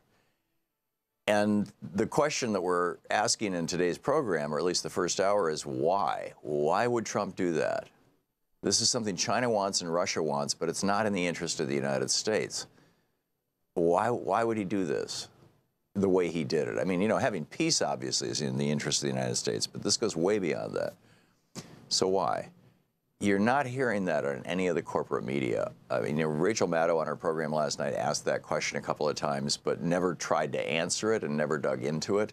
And that one show was it, as far as I could tell from everything I saw on other networks. Although I didn't watch all of them all the time or anything like that. I think, you know, here and Amy Goodman and others here on Free Speech TV, we're trying to answer that question. And it's real. This is the really important stuff. Who owns our president? Why does he do the things he does? You know, why is our country going the route it is? And serious, and not just, obviously not just Trump. I mean, you know, look at all the freak show, the horrors that are happening in his administration and his cabinet. By and large, not discussed. You know, I mean, with Scott Pruitt, they'll talk about, oh, you know, he just got a $34,000 or $43,000, you know, silent phone booth. But there's no discussion of how much damage he just did to the water in the Mississippi River. You know, none. Or in the Columbia River, right? Or in the air around your home. And he's doing that damage right now. This is why Free Speech TV is so important. Yesterday, we nearly hit our $10,000 a day goal. We were a little over $9,000. I think it was around $9,200. So we've had two $9,000 days and two basically $1,000 days. And so we're still way behind. We need to hit $10,000 a day. Please help out now. If you can make a contribution of any amount, call 877-378-8669 right now and talk with them and let them know how you can help out. Whether you can make a one-time gift, a contribution to Free Speech TV to help keep this network going, to keep this program coming into your home, or whether you can spread it out over the course of a year and make it $30 a month or $20 a month or even $10 a month. Whatever works for you and for your family. I mean, I don't want you to push your finances, but if you can afford to help out, this is a really important cause. Really important. And we don't get money from big corporations. We don't get money from the government, you know, unlike NPR and those groups. We are here with and by you. We're here with you, for you, and by your grace, right? Because your contributions literally keep this network going, and we must do that. So the premiums that we're offering today, with a $30 gift, you get a Free Speech TV refrigerator magnet, only available this way with a $30 gift. It says, "Is that true? Or did you hear that on Fox News?" I love it. It's a perfect gift for your Fox News watching friends, or the people who are the friends of the Fox News watching friends who are rolling their eyes constantly, right? With a $72 gift, you get the Free Speech TV water bottle.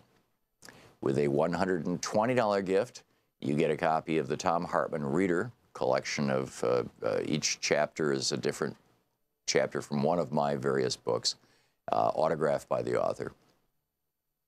With a $240 gift, you get Howard Zinn's People's History book and a DVD of the People's History of the United States, Howard Zinn, the great Howard Zinn, plus the Reverend William Barber's new book, The Third Reconstruction, which is brilliant. And by the way, the $120 gift, just my book, you can do that at $10 a month. The $240 gift, Howard Zinn's book and Reverend Barber's book, you can do that at $20 a month, $240.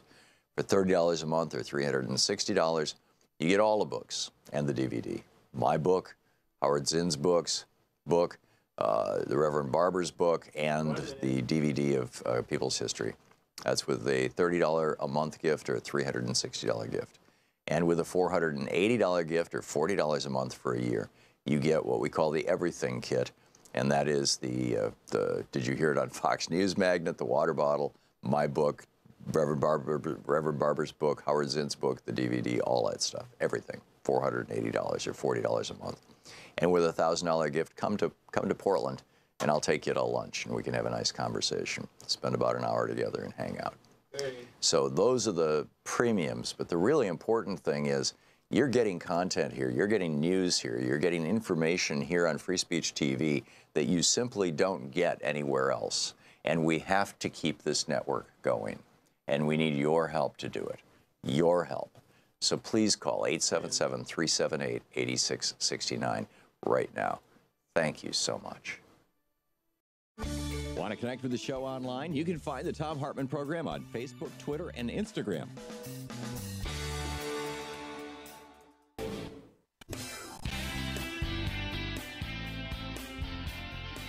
As we come to grips with what is already obvious probably to all of us, and studies and polls showing how deeply distracted all of us are, not only distracted by the current occupant of the White House, not only distracted by all the challenges of the world, also distracted by the methods of media that reach us, that in this treble-filled, cacophonous conversation, if we can call it that, we also need some bass notes. We also need some deeper themes. I'm making the case today that, to me, the deeper theme I want to champion is, in fact, democracy, is, in fact, the basic idea that we're stronger together than we are apart. Our last caller said, well, maybe people should know a little bit more about the John C. Calhoun and James Buchanan history. I think that would be great. I give you a little bit that is almost enough.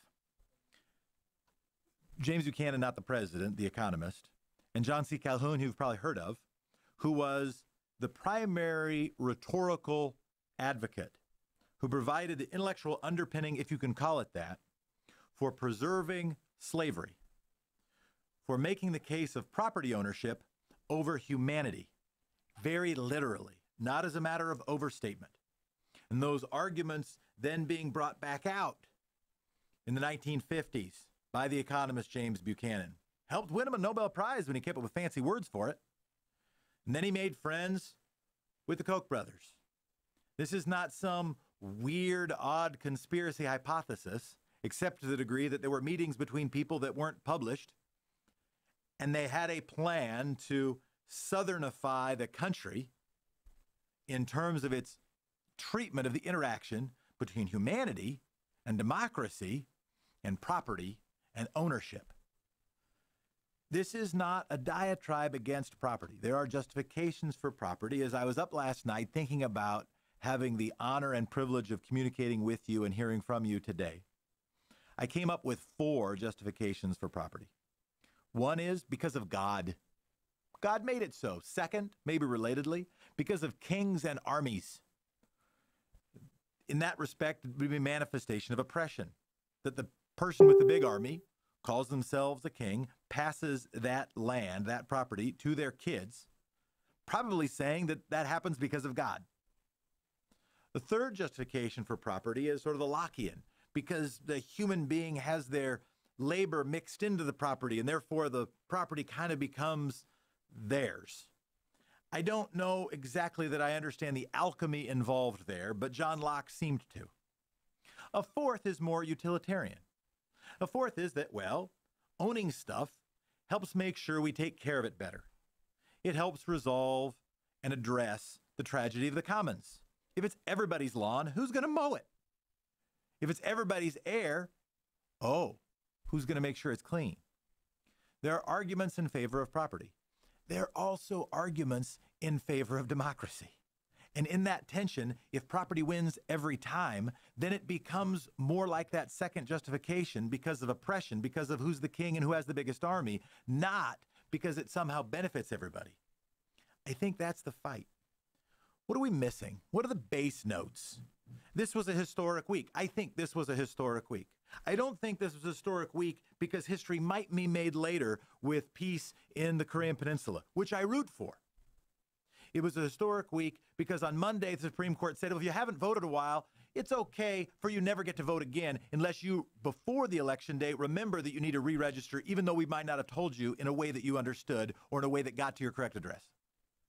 Because on Monday, we said, oh, you know what? Even though there was a rule that said the internet, which was built by the government, by the way, could now, instead of treating everybody neutrally and equally, could treat people based on how much property they had and were willing to spend on access to the internet. It was historic because there are mothers who are being ripped from their children and children who are being ripped from their mothers, and somehow that makes us think we're going to be nationally safe, when I would say that is itself an exercise in national insecurity.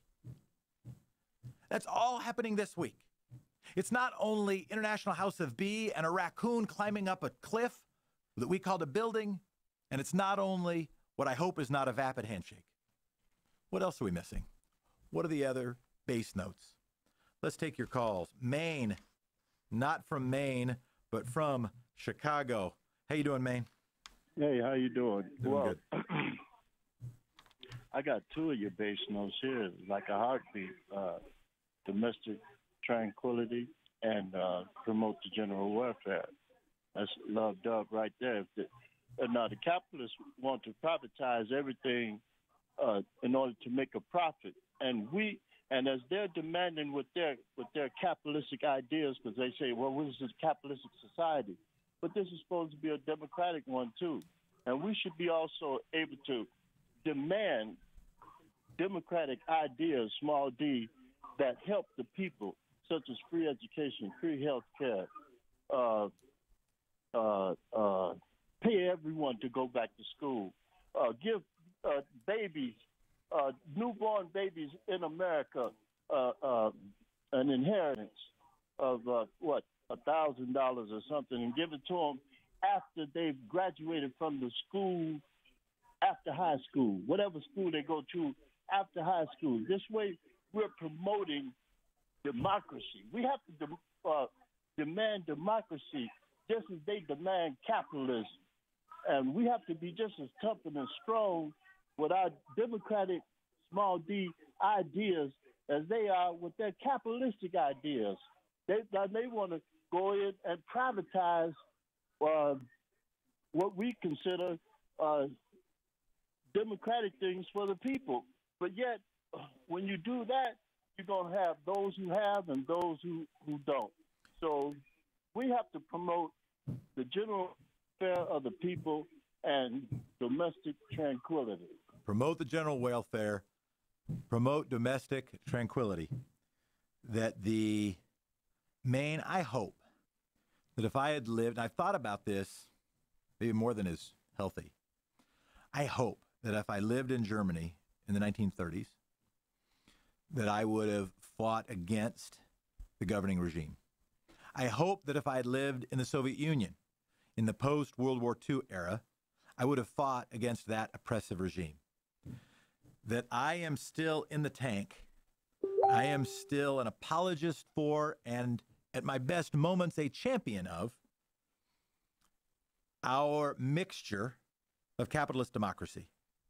I'm still down with people working hard and getting benefit from it, people inventing something and getting a benefit from it. I'm even down for passing some of that into the next generation, particularly if we figure out how to way to make that not generationally oppressive.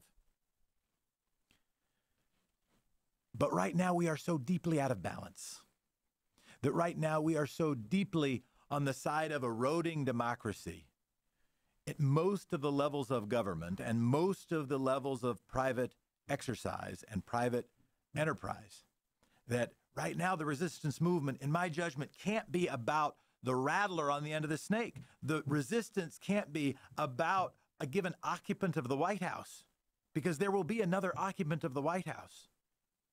The resistance has to be for the idea that we should erode democracy, that in fact we aren't stronger together than we are apart, because we are stronger together than we are apart. And Maine, I like the way you said it, domestic tranquility and the general welfare.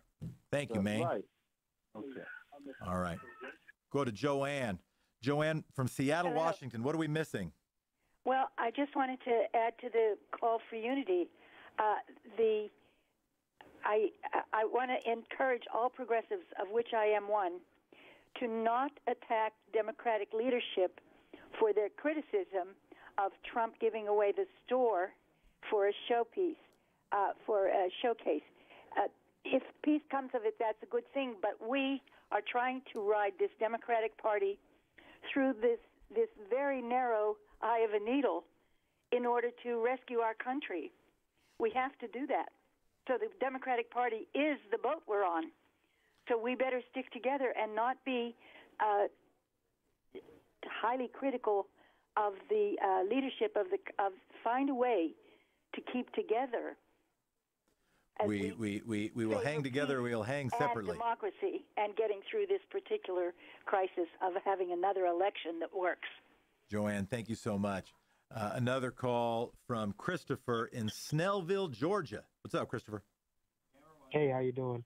I just had two questions. My first one was regards to North Korea and Trump meeting with Kim Jong-un. You know how a lot of right-wing media, whether it's Fox News, Day Law Day, Color, saying ludicrous things like Trump should get the Nobel Peace Prize. But my question was regarding the deal. Is it a fair question to ask if they are not being explicit enough like the Iran nuclear deal was, even though the GOP says it wasn't explicit? And my other one had to go what you were talking about. Let's go with one. Finish your thought, but I may only have time to answer one of them. Go ahead. Yeah, another one was regarding Jeff Sessions. Like, do you feel like we'll look back at his policy, like people, the way we looked at mass incarceration or how we looked at, Bull O'Connor, using fire hoses on poor black children? Do we feel like we'll look at it in that evil sense again, or do you feel like we're doing that right now? I am going to thank you for your call, and I am going to answer the second one first. History is not destiny, nor do I think it is predestined. And by that I mean that I think how we view the current Sessions and Trump administration treatment in criminal justice will be largely dependent upon who wins these arguments. If the victor gets to write the history books, who wins this grand argument about the role of democracy in this country will help shape how this period is viewed. I'll tell you my piece. My own view is that everybody who was opposed to same-sex and gay marriage now sort of is embarrassed about their former view. That I hope anybody who was in favor of Jim Crow legislation is now, if they are still alive, embarrassed by their view. I deeply hope that anybody who was in favor of slavery, who was still alive into the 20th century, was embarrassed about their former view. I know that I'm embarrassed about some of my former views because I hope that we are evolving. I hope that each of us are bending our own arc of our own moral universe towards justice. So I can hope that we will look back at this period with shame. And not only those of us who already think it is shameful, but I hope that we will reach a national consensus that we are in a shameful period of American history. But for that to happen, for that to happen, I don't think it will merely happen for itself. Nor do I think that the arc of history or the arc of the moral universe bends by itself. I think it bends because a bunch of people hop up and down on it and pull on it and cajole it and ask other people to join to do likewise. I forget your other question. We're supposed to do one at a time anyhow. I thought I was going to do that one short. Shows you what I know. Denise, I think you got a bass note calling from Calumet. I hope I pronounced that right. Calumet, Michigan. Calumet, all right. I think in response to a caller earlier named, his name was James, and he was talking about the different groups that have to just protect themselves. It points to that Trump is causing our country to lose its morality towards each other. Yeah. The morality of, we have to just protect ourselves and go into little groups and just protect ourselves. It's not true. We have to all stand together. Amen. Amen, Denise. And here's my own take. My own take is that morality is a group exercise. I don't know that I'm a good person. A lot of the time I'm not. I'm a better person when I'm surrounded by good people who help hold me accountable to my best values. This idea that morality is merely an individual exercise, I think is a false idea.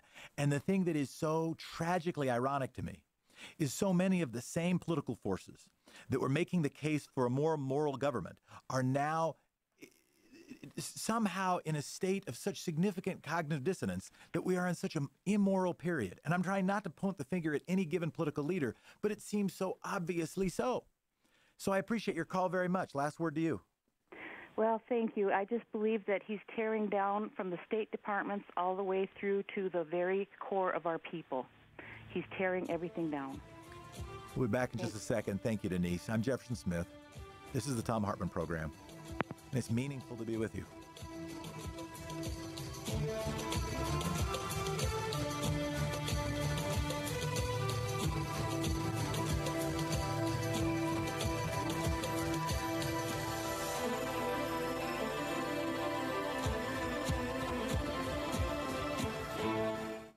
listening to Thom Hartmann. Visit ThomHartmann.com for audio and video archives.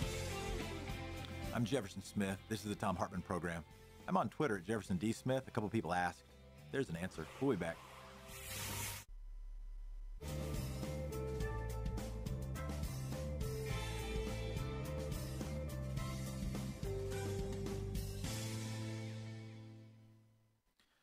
We're on Free Speech TV and grateful to be so. Gary from Arlington Heights. Hey, the founding fathers in the Constitution did not specifically lay out a right to vote. Okay, based mostly on there was an argument that the only people should vote would be property owners. Anyway, the Voter Rights Act has then been reinterpreted as the rights of voters, as opposed to what it was intended. What the first order of business is, Democrats have to win this election, and the first order of business has to be passing a bill, all citizens' right to vote. Then any totally agree any actions that we're describing, any of these games will be then have to be interpreted as taking away my civil rights, and then it will all fall in place. You can't take away. You can't cage people. And if you had your way, this Supreme Court decision almost certainly would have been decided differently, because instead of only interpreting the current National Voting Rights Act or the National Voter Registration Act, it would have to contend with the act that you just proposed. And let me make a case of what I think is at stake here. And I mean now more tactically, more in the weeds, more sort of the political fight and trench warfare than I mean sort of highfalutin principles that matter maybe more in a deep sense. That there is an ongoing debate within, let's call them consultant circles. Okay, with people who run for office themselves, people who donate, people who run organizations, and people who hire themselves out as paid political consultants. When issues of democracy come up, really for the last 30 or so, and for the last, 15, 20, since I've been paying really close attention and even active pretty well in some of those meetings, that when some goo-goo, the derogatory term for a good government advocate, would come up and say, oh, we should talk about campaign finance reform, or we should talk about voter access, or we should talk about districting. They say, take your goo-goo bill and get in the back of the line. People don't care about that stuff. They want only to focus on the things that impact them directly. That argument has won in large measure. The number of high-ranking elected officials and highly paid political consultants who advocate for democracy in the first order, who listen to Larry Lessig say, yeah, it's not the most important thing. Your issue is the most important thing, but it's the first thing. Because if we don't get democracy right, all the stuff a democracy might want doesn't get to happen. That Larry Lessig argument hasn't been victorious within the annals of power, within the halls of power. I think it has to be. I remember meeting actually with a highly paid political consultant in Washington, D.C., who made the case the last time the Democrats came in charge of Congress. The first thing they got to do is campaign finance reform. Because right now they're getting all these donations from corporate donors who are trying to make nice to them, but they're going to go away soon. This is their chance. They got to do it now. But they didn't do it now. They didn't do it ever. We've got to get to elected officials who want votes from progressives to say democracy matters. It's got to be first. Doesn't have to be most important, but it's got to be first. I'm Jefferson Smith. You're listening to the Thom Hartmann Program. It's a privilege to do this. Y'all are helping making the show good. And I appreciate that. And I think the people who listen to it appreciate it also. I went up an octave again. We'll talk again soon, in like a couple minutes.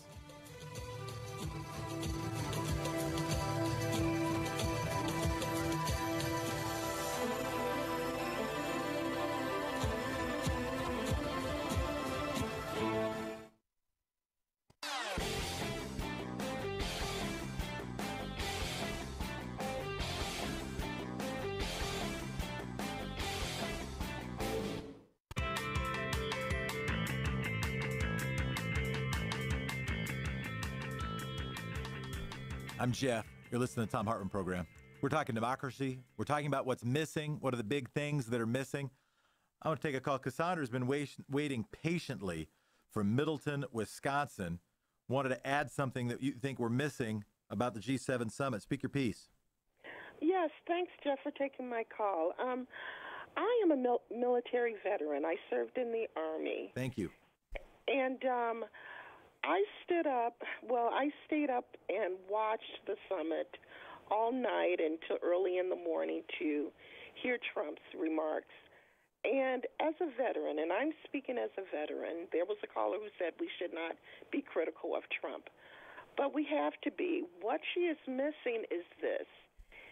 When he sat in that chair next to the dictator, not the leader, the dictator, he was representing everyone in America, especially someone like me who took the oath to defend the country.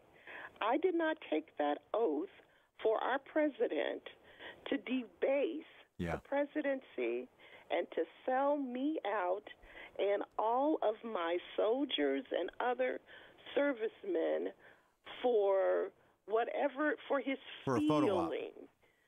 And I know there might be other people listening, but it was just horrible watching the American flag and the North Korean flag next to each other as if both of those countries were equal. Yeah, and Cassandra, I couldn't agree with you more. But I will say, I think the caller before, and I will admit, I have the benefit of the notes that were passed along to me as she was in the queue, was that she was making a case not for unity with Trump, but for not critiquing critics of Trump as high-level Democratic elected officials are criticizing Trump for not getting anything out of the deal, asking peaceniks, of which many of us are those, not to criticize those Democrats for not only falling in line behind Trump if it looks like he's working for peace. I know it's sort of a double negative, and I'm hoping what I said was mildly non-confusing. But Cassandra, thank you so much for calling in. Here's what I want to say as we wrap. I don't think this show is entertainment, even though I hope at a few moments it might have been entertaining. There are other ways to find synaptic sugar to while away our days. What I hope we are doing is building a community of people who understands that we're stronger together than we are apart. Because as we look at the big things we got to address, from our climate to our democracy itself, to human beings who don't know if they get to be with their kids or not, to our health care, the question is, whose job is that? Whose job is it to make sure that a poor person who's having a hard time eating gets to? Whose job is it to make sure that the air that I breathe and that you breathe is clean? Whose job is it to make sure that somebody actually has a decent education? Whose job is it to make sure we honor our best traditions and try to change our worst? Whose job is that? Turns out it's none of our jobs. And that's why it has to be all of our jobs. A coalition of the benevolently irrational. Without you, democracy isn't possible. With you, it is, and you are priceless. Definition of priceless, worth a lot, not for sale. Thanks for being with us. I'm Jeff. Tom will be back soon.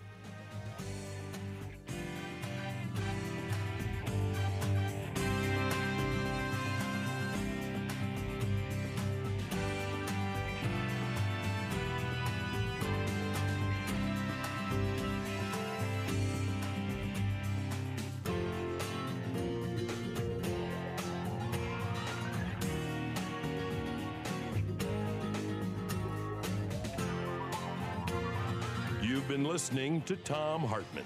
For audio and video archives, visit thomhartmann.com.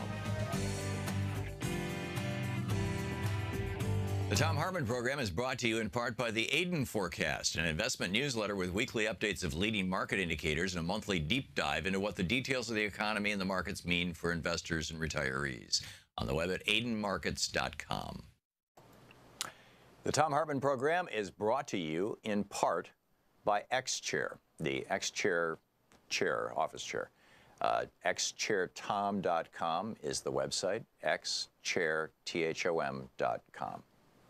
Hartmann Program is brought to you in part by Super Beets.